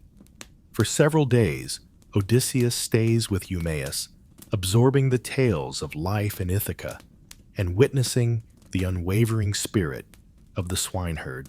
This pause in the countryside offers a chance to paint a richer portrait of Ithaca, revealing how Odysseus's long absence has rippled through the lives of his people and the very fabric of his realm's economy. In the course of his dialogues with Eumaeus, and subsequently with other figures, Odysseus uncovers the tale of his dwindling herds, the varied reactions of his servants to the turmoil, and the unsettling decline of the political landscape during his long absence. In the serene stillness of the swineherd's humble abode, a sudden stir occurs with the entrance of Telemachus, who has deftly navigated the treacherous waters and outsmarted the suitor's cunning trap. Heeding Athena's guidance, he has touched down in a secluded corner of Ithaca and has journeyed straight to Eumaeus, choosing not to return to the palace. This carefulness reveals his evolving wisdom, a striking difference from the innocent young soul who set out just weeks ago. As Eumaeus departs to share the joyful tidings of Telemachus's safe arrival with Penelope, Athena manifests, seen solely by Odysseus, guiding him to unveil his true self to his son. With a flick of her wand, she brings forth the essence of his true self, if only for a fleeting moment. The veil of illusion lifts, revealing Odysseus in his true essence, a figure of strength, beauty, and nobility before his son. Telemachus's response unveils the profound emotions and lurking peril inherent in this pivotal moment. At first, he thinks the change signifies a divine presence among them. He turns away, proclaiming just moments ago, "You were aged and poorly dressed, yet now you resemble the deities who govern the vast skies." As Odysseus reveals his true identity as the father, Telemachus thought he had lost forever. A shadow of doubt lingers in the young man's heart. "It is impossible for you to be my father, Odysseus."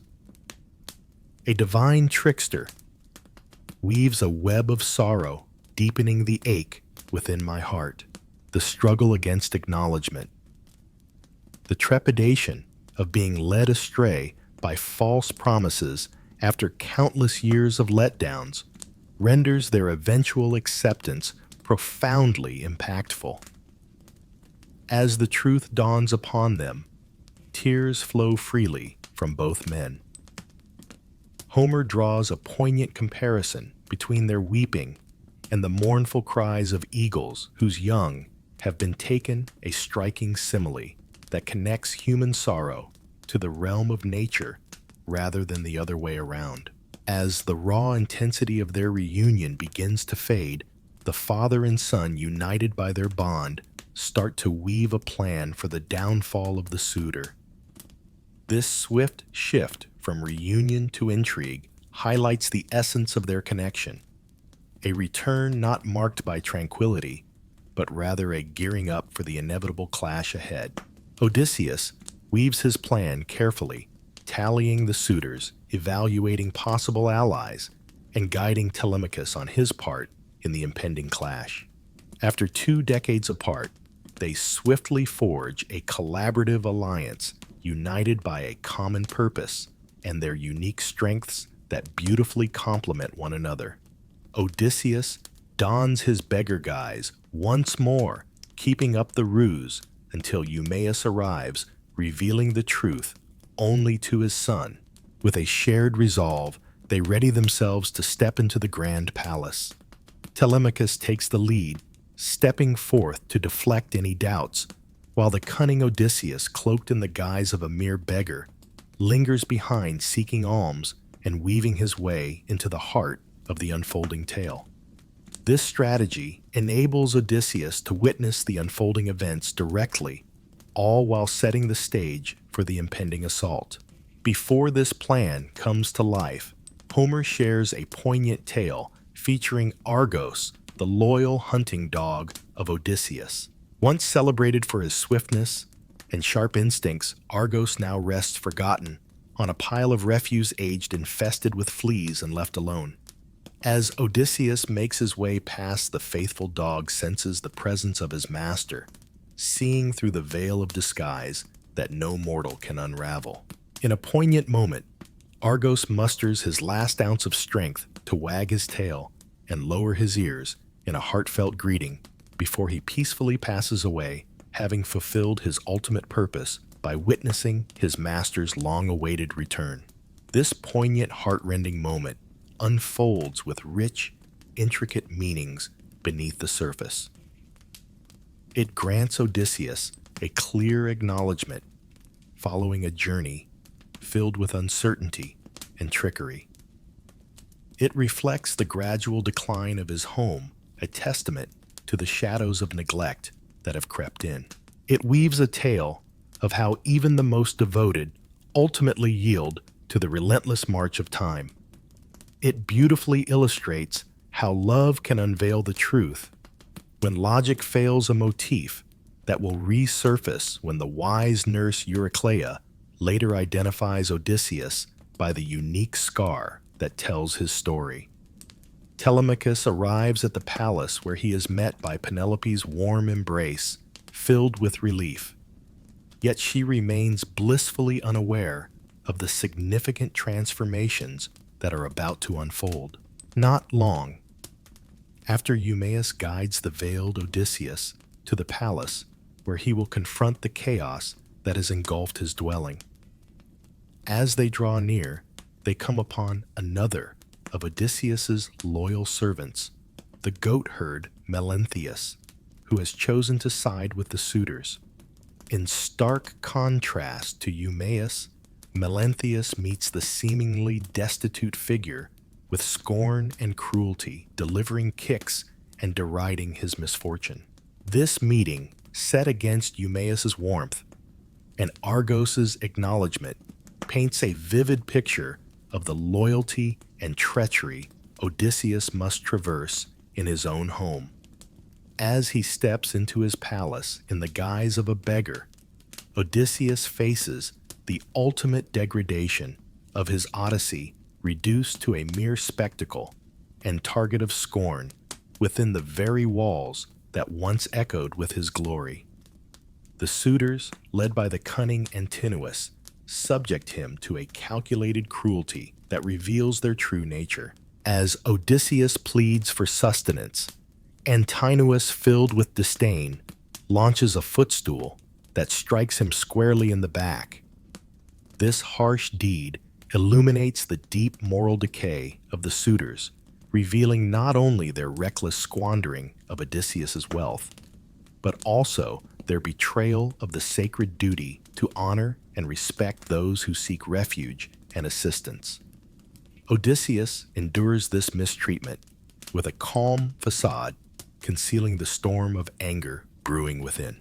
Every slight fuels the simmering fury that is destined to erupt in a storm of vengeance.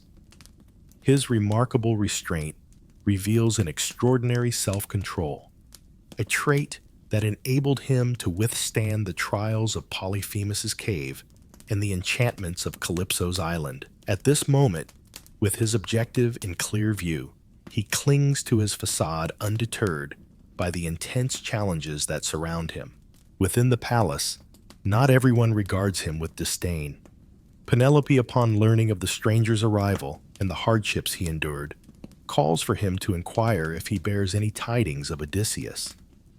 The dialogue with the queen, blissfully unaware she is conversing with her own husband, weaves a tapestry of dramatic irony that captivates the imagination. Odysseus weaves yet another intricate narrative, asserting that he once welcomed the true Odysseus into his home years prior, and he spins elaborate forecasts about the hero's soon-to-be return. This extended scene between a husband in disguise and his probing wife delves into the intriguing paradox of closeness intertwined with distance. They gather in proximity, their bodies near, but a veil of deceit and doubt lingers between them. Odysseus wrestles with the urge to unveil his true identity, while Penelope finds herself torn between the flicker of hope ignited by the stranger's persuasive words and the wariness shaped by countless disappointments over the years. Their dialogue enriches our perception of Penelope, showcasing her sharp intellect, her adeptness in drawing out information, and her remarkable emotional strength. As the veiled Odysseus recounts the garments and comrades from 2 decades past, she is moved to tears by the familiarity of these memories, yet the ultimate realization of the identity of the man standing before her remains elusive. The obstacles to acknowledgement extend beyond mere appearances. They delve into the intricate defenses she has crafted to shield herself from the pain of misplaced optimism. Their dialogue sets the stage for the ultimate challenge Odysseus must face to regain his rightful position. With a flourish, Penelope declares her intention to host a contest for the suitors.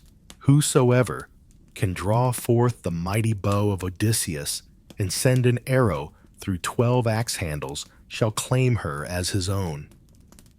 This daunting challenge, one that no man could conquer, but Odysseus alone, serves as the catalyst for the impending clash. In a poignant moment before the contest, the seasoned nurse Eurycleia tenderly washes the feet of the disguised Odysseus. As she does so, her eyes fall upon a familiar scar on his thigh, a remnant of a fierce boar hunt from his younger days, sparking a wave of recognition. In stark contrast to Argos's quiet acknowledgement, this moment looms with the potential to unveil Odysseus before his time. He clutches her throat, stifling her gasp, urging her to guard his identity closely, even from Penelope. This glimpse of acknowledgement reveals yet another thread woven into the grand tapestry of the tale.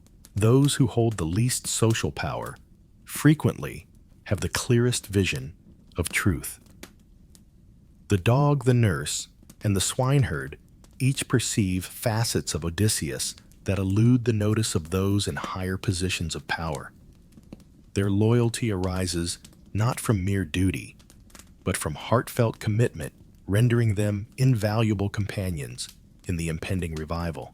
As the contest day draws near, signs begin to abound. From a sky unblemished by clouds, Zeus unleashes his thunderous might.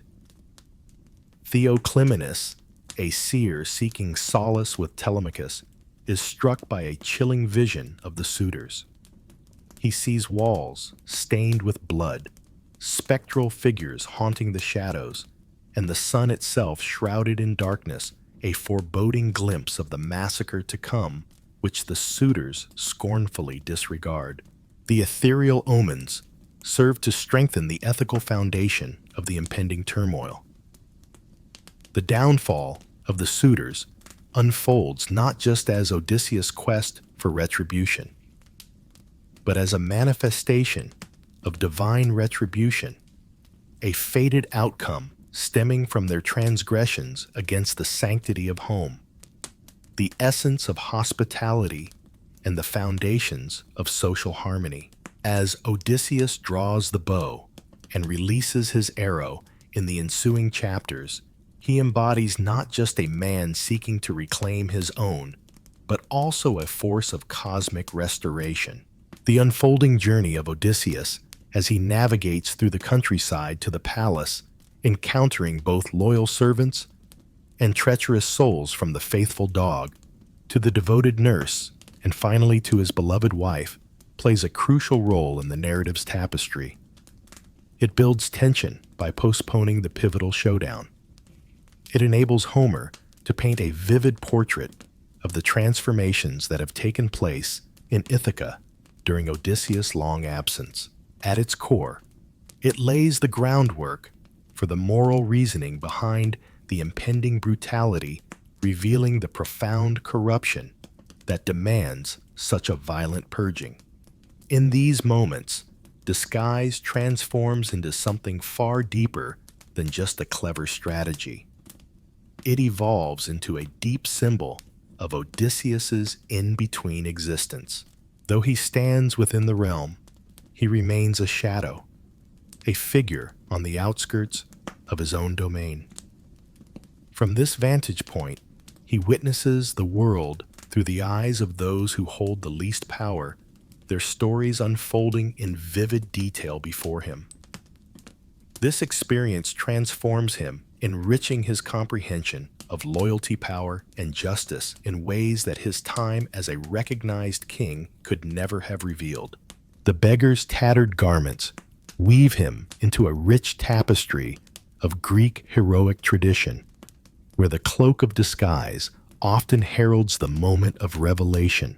The weight of suffering paves the path to triumph, and the voice of dissent gives rise to eventual ascent.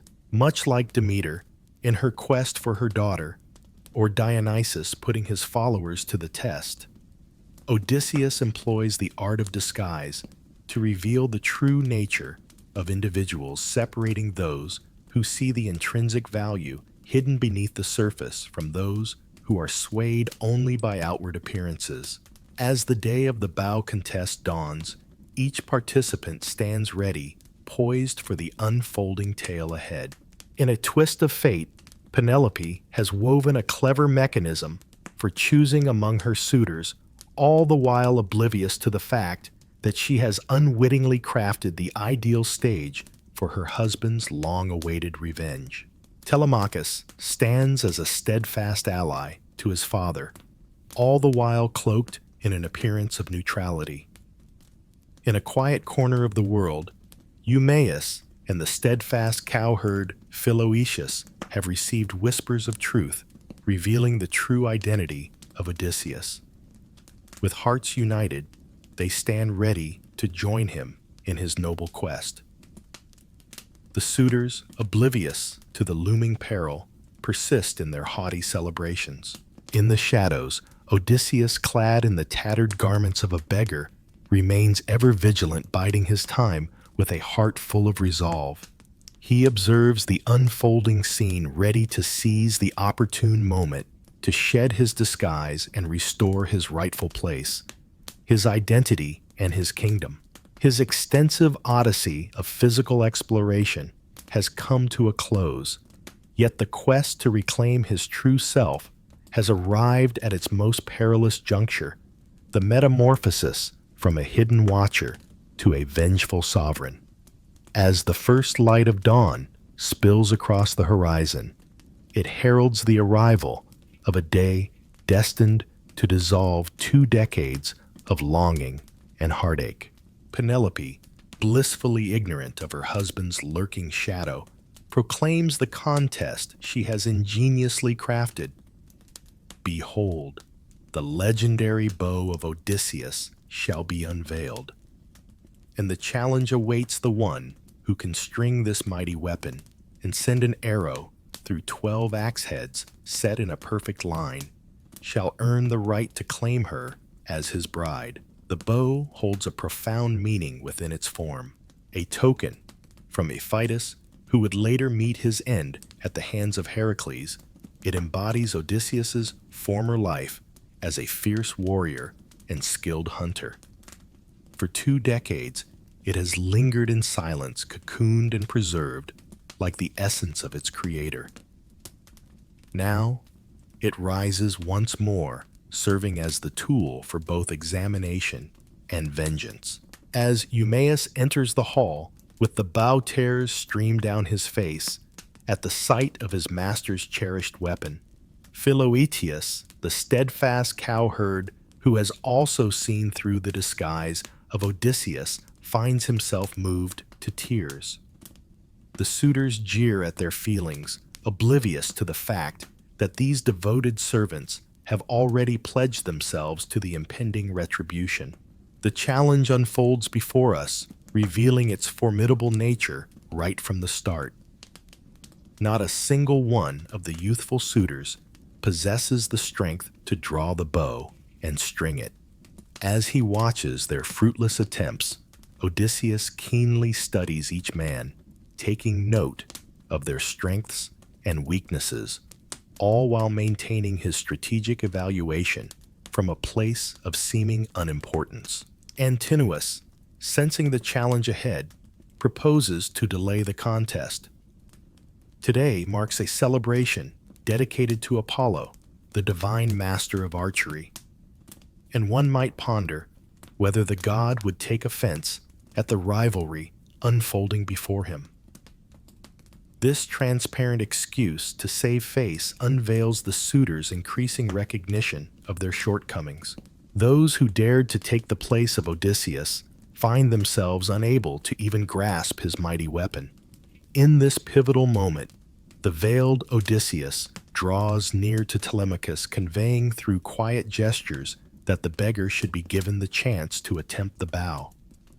Grasping the depth of his father's purpose, Telemachus asserts his command over the challenge, declaring that should he choose to bestow the bow upon the outsider, it is within his rightful power to do so. In the face of the suitor's protests, he commands Eumaeus to fetch the bow for Odysseus. As the weapon finds its way into his grasp, the facade starts to unravel in a dance of symbolism. Homer paints a vivid scene of the beggar skillfully inspecting the bow with a discerning eye, probing for any signs of decay, assessing its resilience much like a master musician would scrutinize a cherished instrument. This relaxed exhibition of skill provides the initial glimpse into his genuine self. With a grace that belies the challenge, Odysseus draws the bow that has bested all the eager suitors. The echo of the string drawing taut fills the hall, reminiscent of a swallow's song. With a steady hand, he draws an arrow from the quiver, aligning it perfectly along its shaft. In a breathtaking moment, he releases it, piercing through all 12 axe handles in flawless succession, a display of remarkable skill that leaves the hall in awed silence. In the hushed stillness, Odysseus subtly gestures to Telemachus, urging him to spring into action. The young warrior readies himself, sword and spear in hand, standing resolutely beside his father. It is at that moment that Odysseus sheds the last remnants of his guise. With a commanding presence at the entrance of his grand hall, a place where worlds converge, he proclaims his arrival. The contest has concluded, leaving behind yet another elusive target that remains untouched by any man. With these words, he releases an arrow that finds its mark in Antony's throat, just as the suitor raises a wine cup to his lips. The suitor's leader tumbles back, crimson gushing from his nostrils, his foot striking the table and sending food cascading to the ground. The vivid imagery unfolds as the celebration turns grim. The once joyous feast now stained with blood, and the wine cup slips from cold, lifeless fingers, marking a jarring shift from merriment to carnage. A wave of bewilderment washes over the remaining suitors. It is thought that the demise was unintentional. Who among the destitute would choose to take the life of a nobleman? It is only at the moment when Odysseus reveals his true self that they come to understand the depth of the peril they face. Oh, my dear companions, you never imagined I would come back from the fabled land of Troy. You consumed my home, imposed yourselves upon my servants, and pursued my wife while I still drew breath, showing no regard for the divine or the consequences of your actions. Now, the shadows of fate have woven their threads around you all. This proclamation elevates the brutality from simple retribution to a quest for justice, a reclamation of both divine and human law against those who have transgressed every societal limit. Odysseus stands not merely as a wronged spouse, but as a champion of universal balance. Eurymachus, seeking to calm the storm of Odysseus's anger, proposes a gesture of goodwill compensation. for all that has been taken, along with a generous offering of 20 oxen from each suitor. With a swift and resolute dismissal, Odysseus turns away from this late-arriving proposition. No recompense can mend their wrongdoings. Only the essence of life will do. His refusal highlights the profound principles that govern the grand narrative. Some transgressions transcend mere material recompense, demanding the highest form of restitution. As the tension thickens and the air crackles with anticipation, the suitors, faced with the bitter truth of their failed negotiation, unsheathe their swords, their eyes scanning for shields to defend their honor. Yet Telemachus has heeded his father's call and taken away the armor from the hall. Eurymachus lunges at Odysseus, only to meet his fate as an arrow pierces through his liver.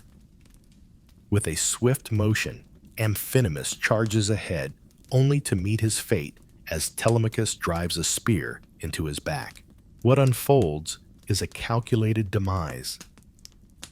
With unwavering focus, Odysseus unleashes a relentless barrage of arrows, each one finding its mark and sending suitors to their fate as his quiver runs dry. Telemachus gathers more weapons for his father himself, and the steadfast servants who stand by their side, Eumaeus and Philoetius. The doors are firmly locked, ensnaring the last of the suitors within.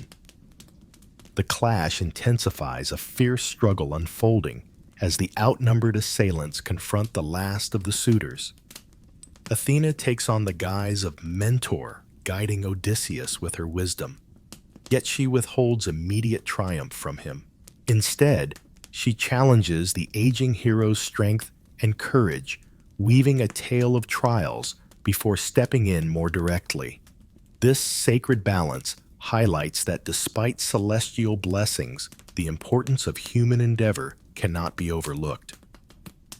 Homer presents the violence not as something to be celebrated, but rather lays it bare with unwavering precision.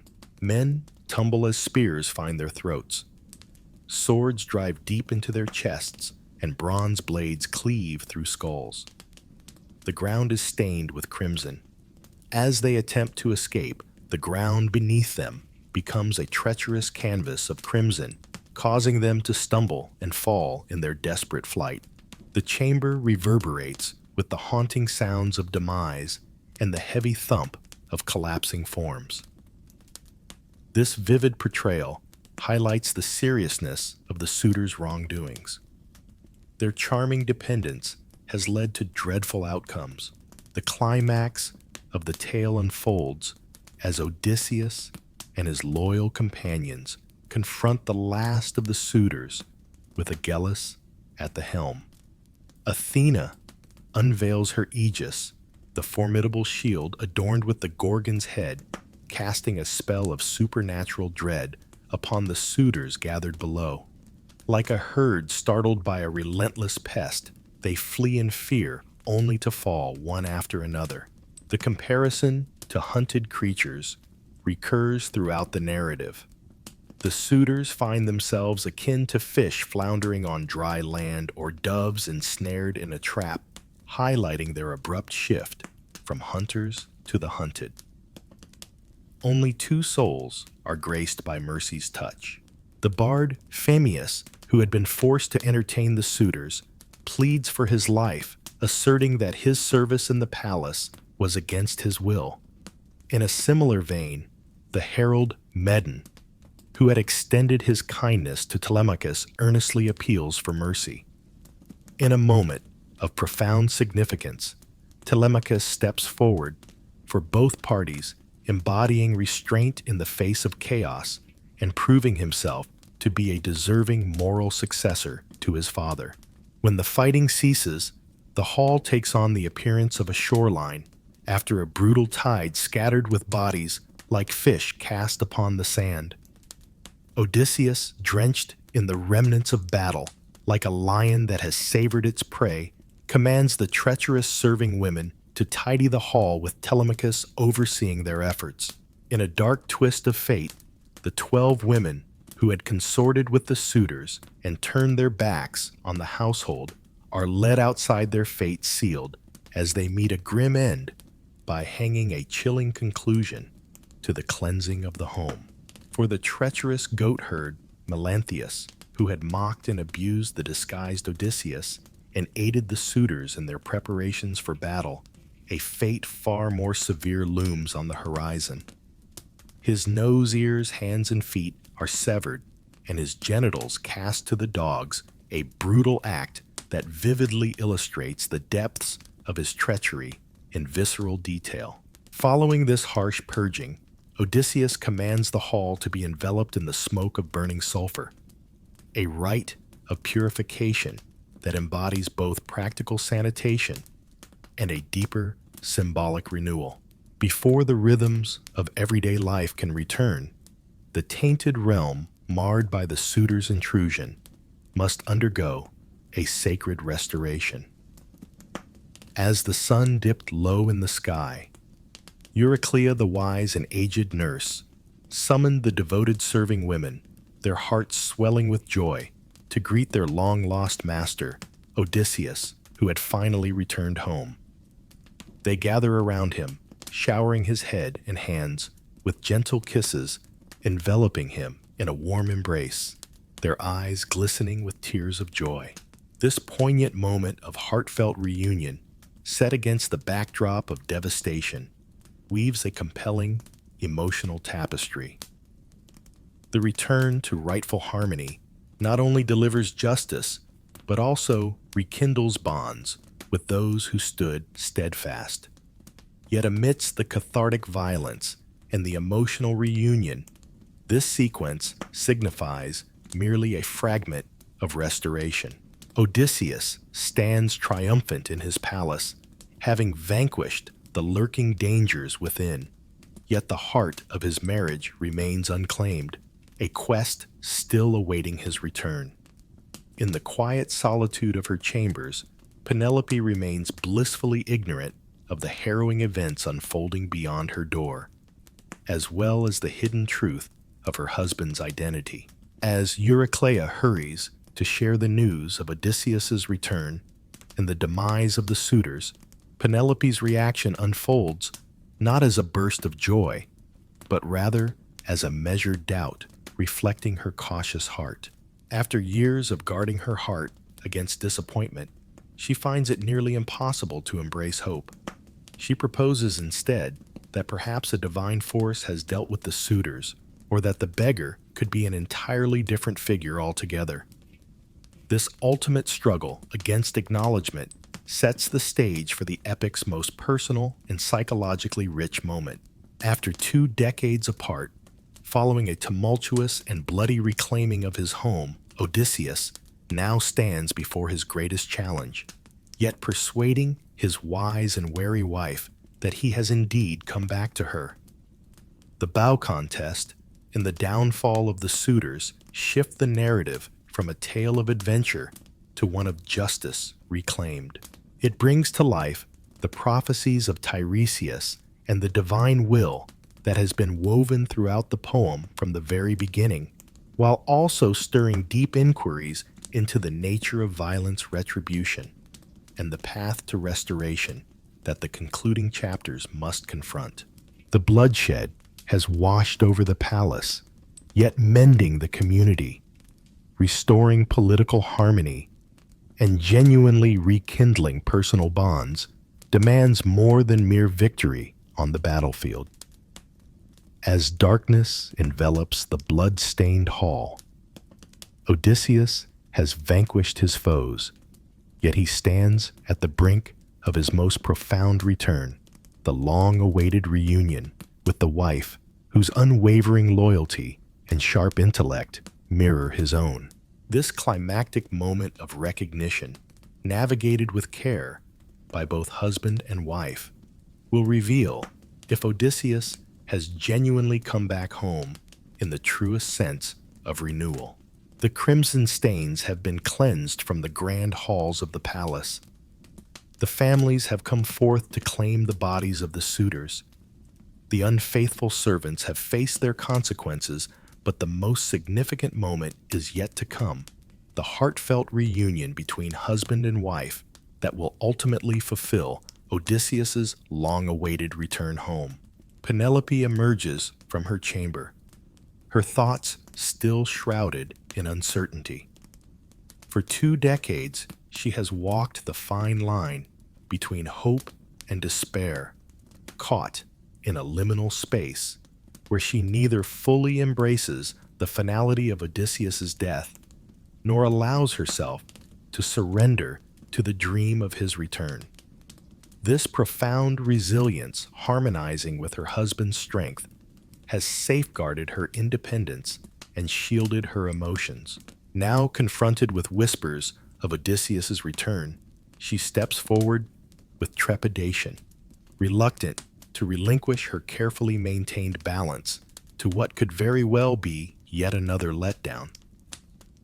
As she steps into the hall, her gaze falls upon a figure by the fire, a stranger, yet somehow familiar. Clad in fresh garments and free from the stains of battle, he sits there, a transformation that leaves her momentarily unsure if this is truly her husband. Even with Telemachus's fervent claims that this man is truly Odysseus, she holds steadfast in her composure. "My child," she says to her frustrated son, "if you truly are Odysseus, returned, we will recognize each other more deeply than anyone else, for we share signs known only to us." This emphasis on personal validation over public declaration showcases Penelope's profound insight. Throughout the grand narrative, identities have revealed themselves to be fluid and misleading. With remarkable skill, Odysseus has woven intricate false identities. Celestial entities have donned the guise of humanity. What we see often dances far from the truth.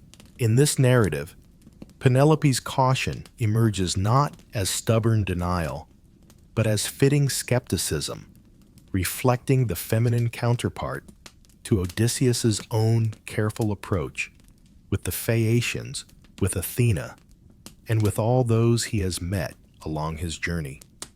Odysseus, driven by a thirst for acknowledgement, holds her wisdom in high regard. As Telemachus voices his concerns about his mother's perceived coldness, Odysseus steps in to champion her perspective. "Allow your mother to assess me in any way she desires." This shared regard for prudence reveals their profound harmony as each sees in the other an intellect that shuns simplistic conclusions. In a clever twist of fate, Odysseus weaves a cunning ruse, ensuring that those who gaze upon the palace from afar are none the wiser to the heartfelt reunion unfolding within. He calls for melodies and movement, crafting an atmosphere of joy that drowns out the echoes of devastation lurking in the shadows.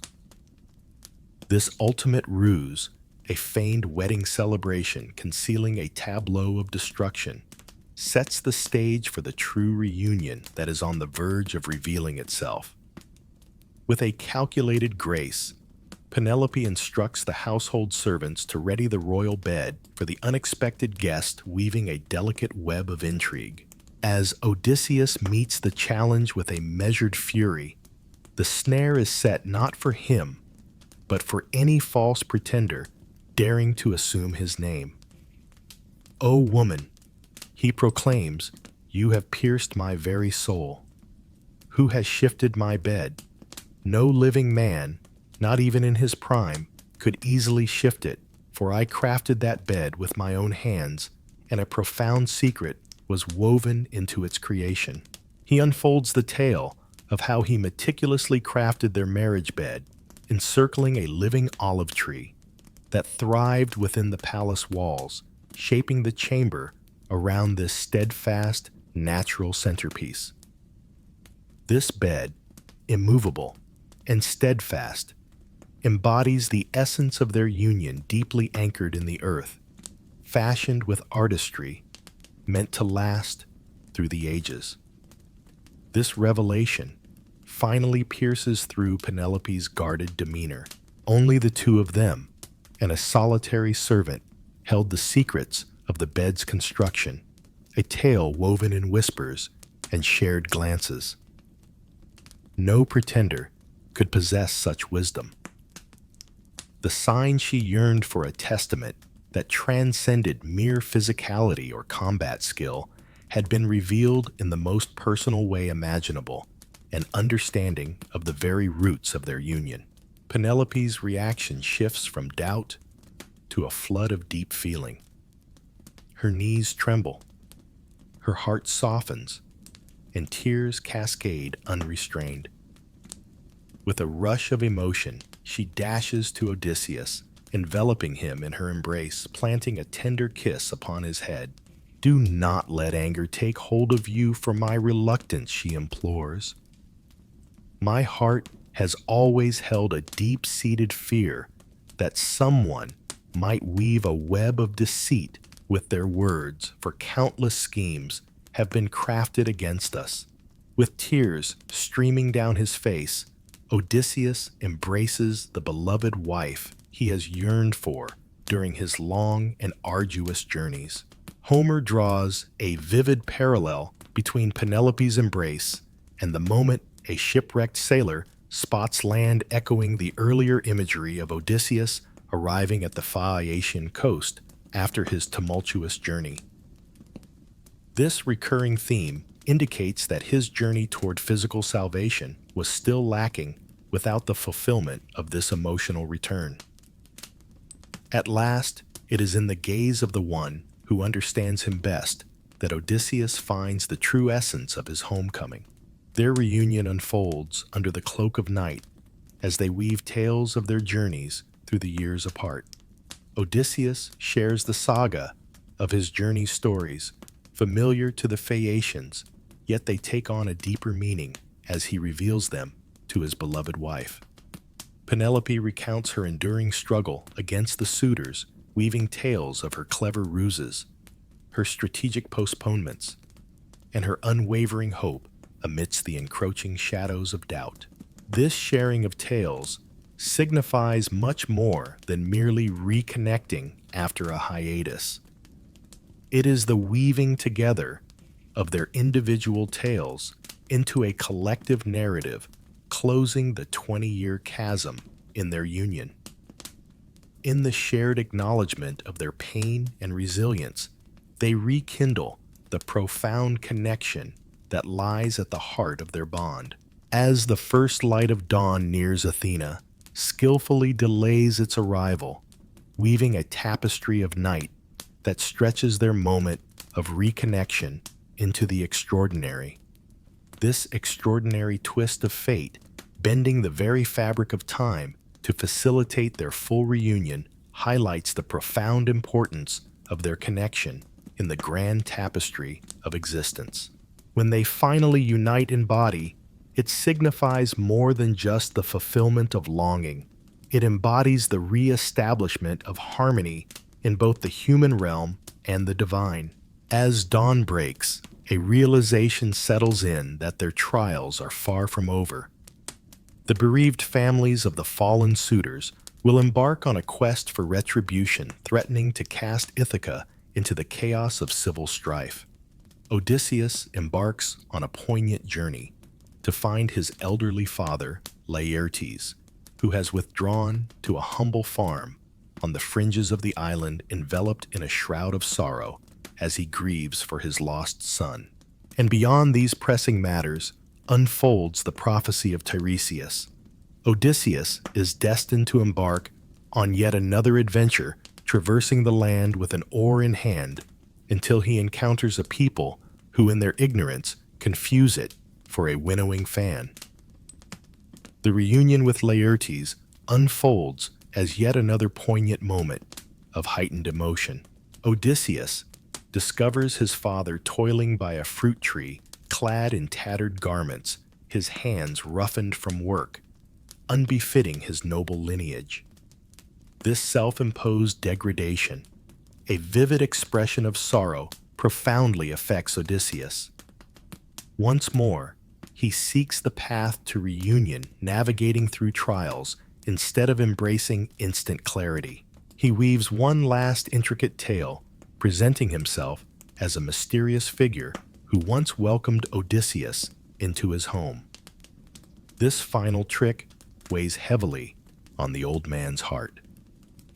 As the words of his son's absence linger in the air, Laertes, with a heavy heart, scatters dust over his gray head, embodying the deep sorrow of a father in mourning.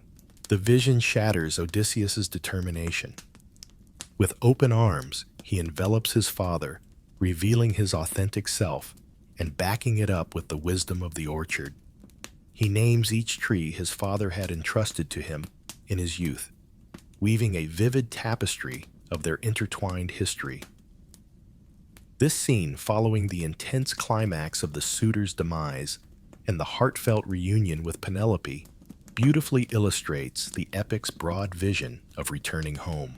Odysseus' journey home reaches its true fulfillment only when he reunites with his father, embodying the essence of his lineage and the promise of what lies ahead.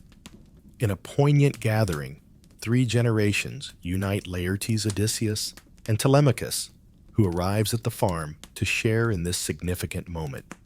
This thread, woven through time, serves to offset the upheaval of the 2-decade void.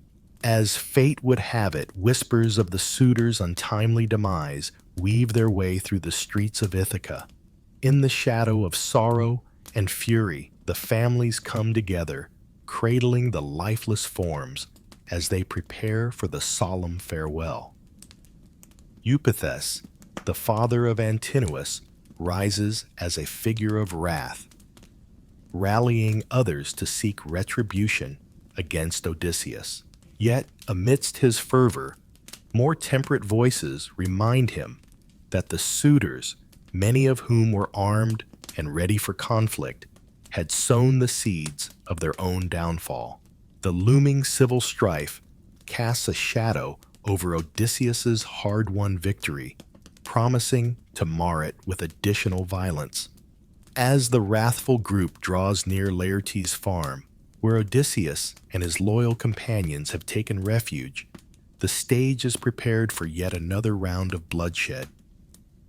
In the tapestry of ancient Greek society, a blood feud emerged as a fateful thread, woven into the very fabric of existence, a consequence of the act of taking a life.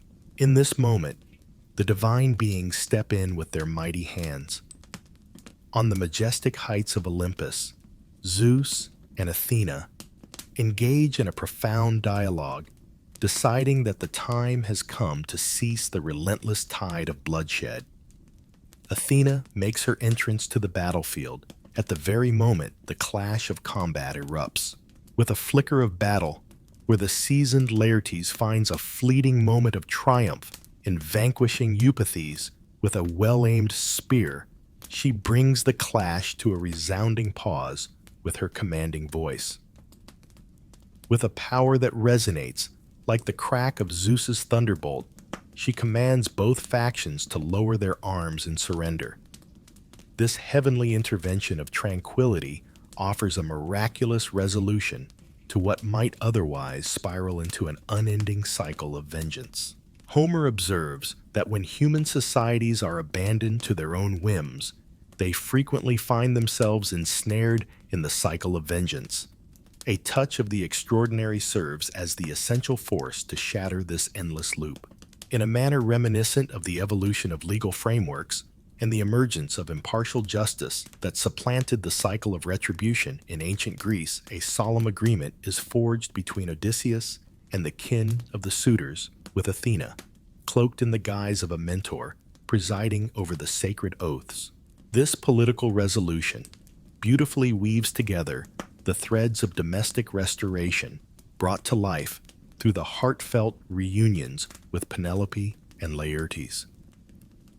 Odysseus has not only regained his home, but has also restored his realm to its former glory. Not only his familial roles, but also his standing in society. The grand tale reaches its climax with harmony once again gracing Ithaca, the rightful social order reinstated, and Odysseus seamlessly woven back into the fabric of his roles as husband, father, son, and king. This thorough restoration embodies the essence of returning home, a theme that has propelled the tale from its very beginning. Yet Homer invites us to recognize that the tale of Odysseus remains unfinished, a narrative that lingers in the shadows beckoning for more. The prophecy of Tiresias regarding the journey inland lingers an unfulfilled promise that will inevitably call the hero away from the comforts of home once again. This lingering matter hints that even the most idyllic return carries within it the potential for future farewells. Odysseus, the wanderer of countless paths, may discover a sense of grounding, yet will always be in motion. This fluid nature sets the Odyssey apart from tales that conclude neatly. In delving into the intricate layers of homecoming encompassing its physical, emotional, social, and political facets, Homer reveals that no return can ever be truly complete or everlasting. As Odysseus takes his rightful place at the heart of interconnected circles, marriage, family, household, kingdom, the promise of new adventures still beckons on the horizon. In this delicate dance of coming together and drifting apart, of joyful reunions shadowed by the certainty of future farewells, the tale discovers its enduring echo. In the tale of Odysseus, we see not merely the trials faced by a hero of old, but a reflection of our shared journey as humans. An exploration of the longing for home intertwined with the awareness of its fleeting nature, and a deep appreciation for connections forged in the light of their vulnerability. The concluding vision of Athena bringing forth harmony beautifully encapsulates this delicate equilibrium. In the tapestry of existence, a higher force weaves a resolution that mere human endeavor cannot conjure yet. This celestial aid emerges as a response to the trials faced by humanity rather than overshadowing them. The divine beings bestow their favor upon Odysseus, recognizing his remarkable determination as they finally grant him the tranquility that his own deeds could not achieve, bringing to fruition the journey he embarked upon after 2 long decades of unwavering struggle to find his way home. In this dance of human effort and celestial favor, where the will of mortals intertwines with the rhythm of the universe, the Odyssey reveals its deepest significance. Odysseus's journey, both in body and spirit, traverses the vast landscape of human experience set against the grand design of the divine. His return transforms into more than a personal triumph. It signifies the healing of the bond between the realms of the mortal and the immortal, a recalibration of a world disrupted by conflict, separation, and wrongdoing. As we bid farewell to Odysseus, finally at peace in Ithaca, and embraced by those who truly matter, we grasp the essence of why his tale has transcended the ages' captivating hearts for 3 millennia. In his unwavering quest to return, in his readiness to endure remarkable trials instead of relinquishing his true self, in his ability to adjust while remaining fundamentally unchanged, we witness the pinnacle of human strength and perseverance.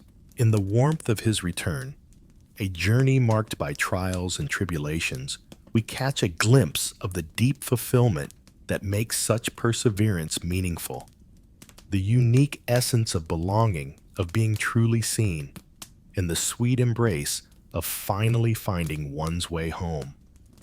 As Odysseus takes his rightful place upon the throne and tranquility blankets Ithaca, the tale woven by Homer draws to its elegant close.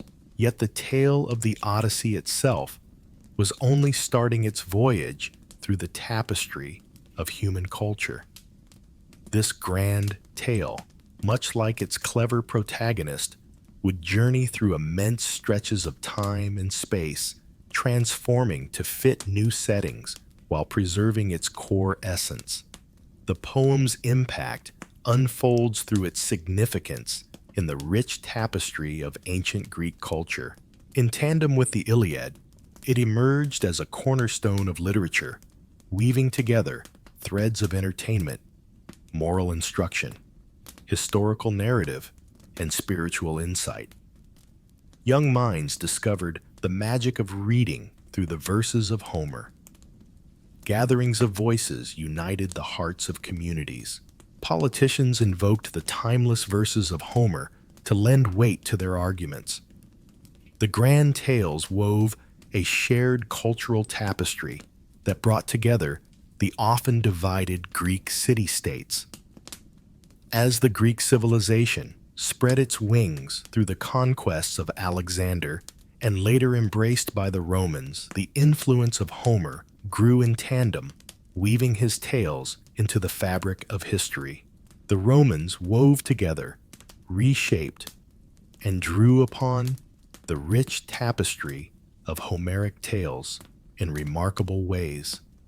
Virgil's Aeneid, the cherished epic of Rome, weaves a rich tapestry inspired by the timeless tales of Homer, especially in its intricate narrative and profound themes of destiny and the longing for home. This timeless foundation safeguarded Homer's legacy throughout the medieval era, a time when countless ancient works faded into obscurity. Even as the direct connection to Homer faded in Western Europe during these centuries, the tales continued to thrive, carried forth by Latin summaries and adaptations that breathed new life into the narratives.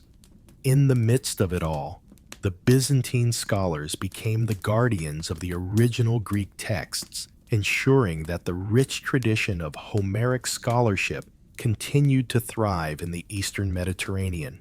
With fervor, the Renaissance embraced the works of Homer, weaving it into the rich tapestry of its revival of classical knowledge. With the fall of Constantinople in 1453, Greek manuscripts embarked on a journey to Western Europe, where scholars eagerly crafted fresh translations and insightful commentaries. Homer emerged as a cornerstone for the learned, shaping the very fabric of Renaissance literature, art, and philosophy. Every new age discovered its essence mirrored in the Odyssey. The age of exploration wove a tapestry of connections between Odysseus and the modern navigators, venturing into uncharted realms. The Romantic era celebrated the profound emotions woven into poetry and the breathtaking beauty of nature captured within its verses. In the grand halls of Victorian academia, a spirited discourse unfolded as scholars passionately wrestled with the elusive threads of history woven into the fabric of myth. In the fragmented journey of Odysseus, modernist writers found a powerful metaphor that echoes the dislocations of contemporary existence. James Joyce's Ulysses, released in 1922, stands as a remarkable literary endeavor, engaging deeply with the themes and structure of Homer's epic. In weaving the events of the Odyssey into the fabric of a single day in Dublin, Joyce illuminated the enduring nature of Homeric themes and their connection to the everyday lives of modern individuals. This reimagining, neither a straightforward adaptation nor a mere illusion, reveals the profound way in which the Odyssey has woven itself into the fabric of Western literary thought. Beyond the realm of literature, the epic has woven itself into the very fabric of nearly every artistic medium. From the skilled hands of ancient Greek vase artists to the visionary minds of Renaissance masters and the bold strokes of modern abstractionists, the timeless tales of the Odyssey have been brought to life through their art. Throughout the ages, creators have woven tales into operas, symphonies, and song cycles, drawing inspiration from its captivating episodes.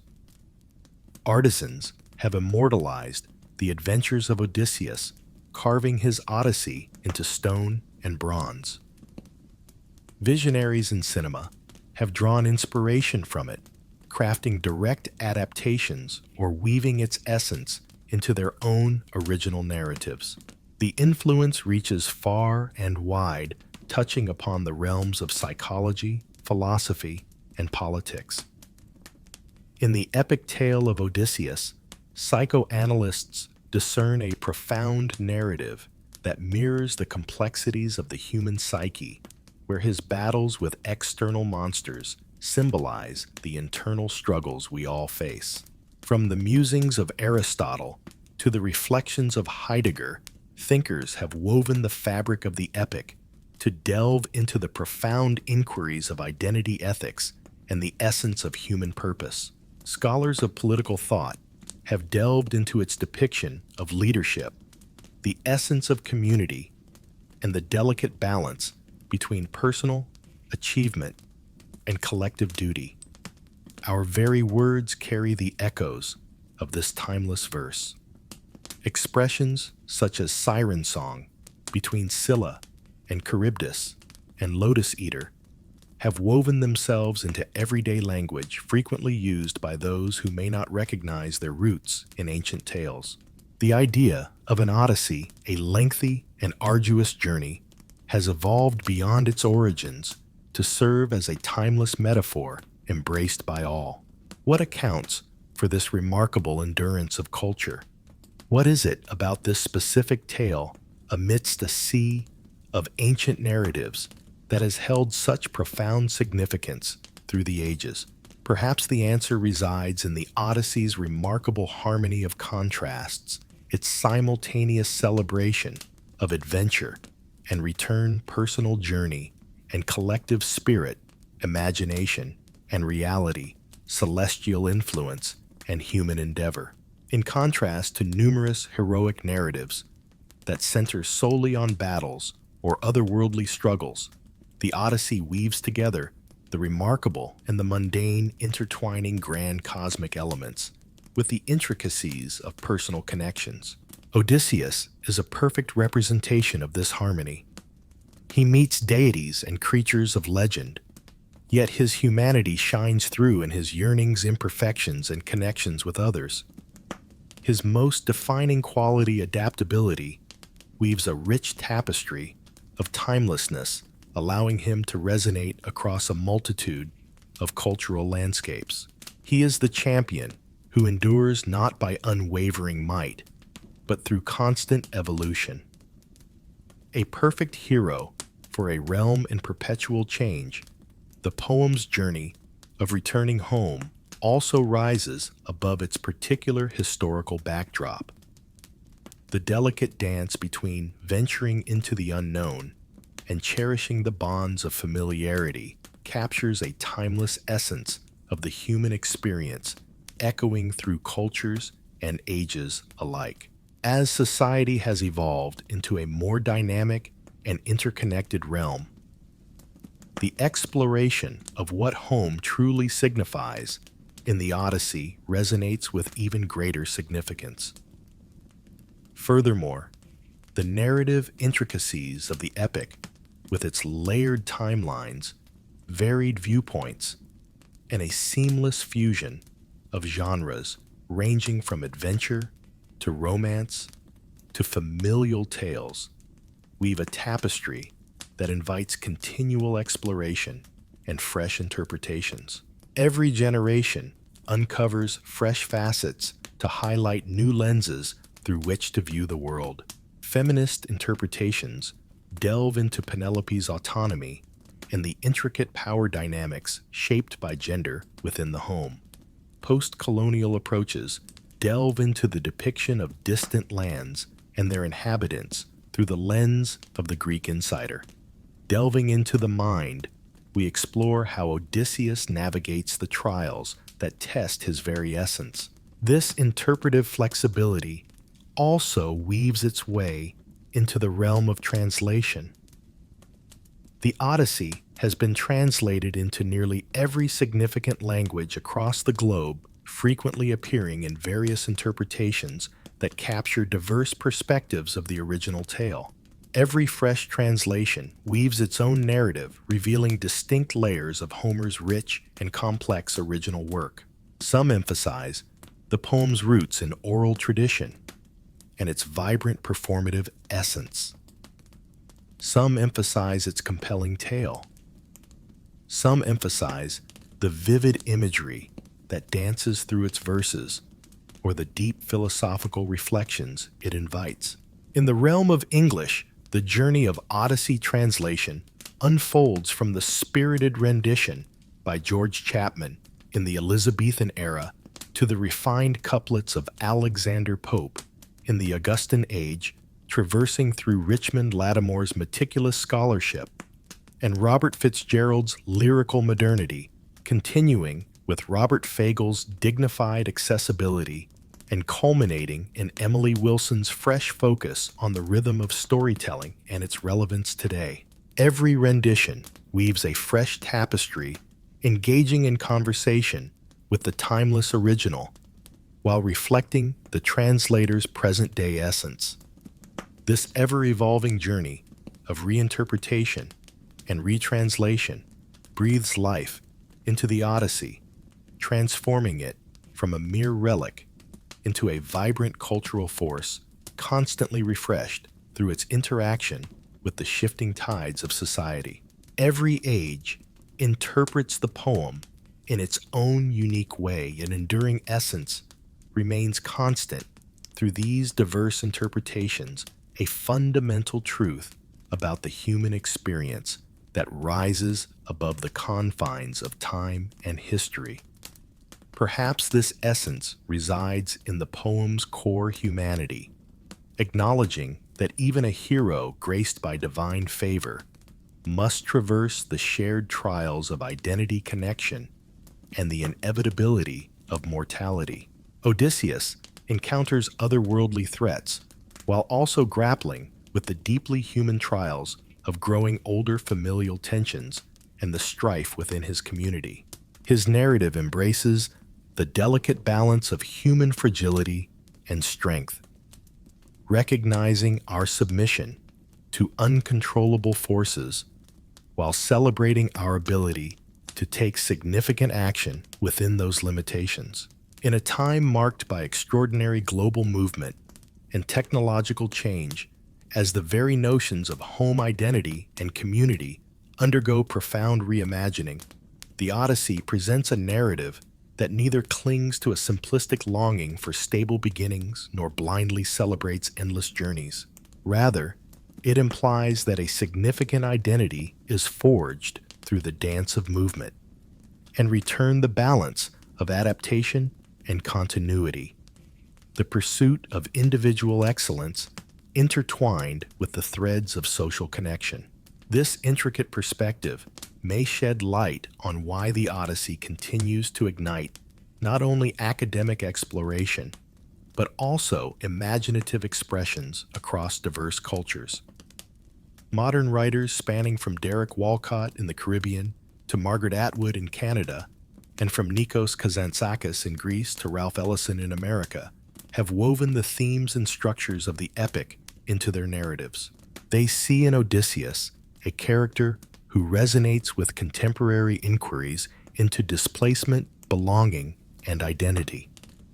The Odyssey lives on, not as a mere artifact of the past, but as a vibrant participant in our continuous cultural exchange. As we delve into adaptations of this ancient tale, we engage in a rich tapestry woven through time, linking us to countless souls who have sought understanding in this narrative of journey and homecoming. As we bid farewell to Odysseus, settled in the tranquility of Ithaca, we come to understand that his Odyssey, much like the very essence of the poem, is imbued with the promise of new adventures yet to unfold. The vision of Tiresias beckons us to journeys yet to unfold. The ever-evolving translations and adaptations weave a rich tapestry of cultural exploration.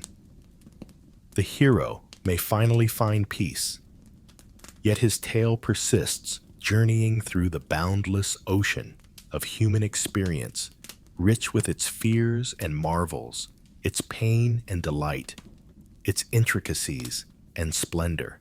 Much like the legendary hero, we find ourselves navigating the delicate balance between the thrill of adventure and the warmth of belonging, between the journeys that shape us and the essence of who we truly are. In this tension, the Odyssey discovers its timeless echo, communicating across 3,000 years, with a voice that resonates as if it were our own, sharing a tale that, despite its ancient peculiarities, we instinctively understand as deeply connected to our own experiences.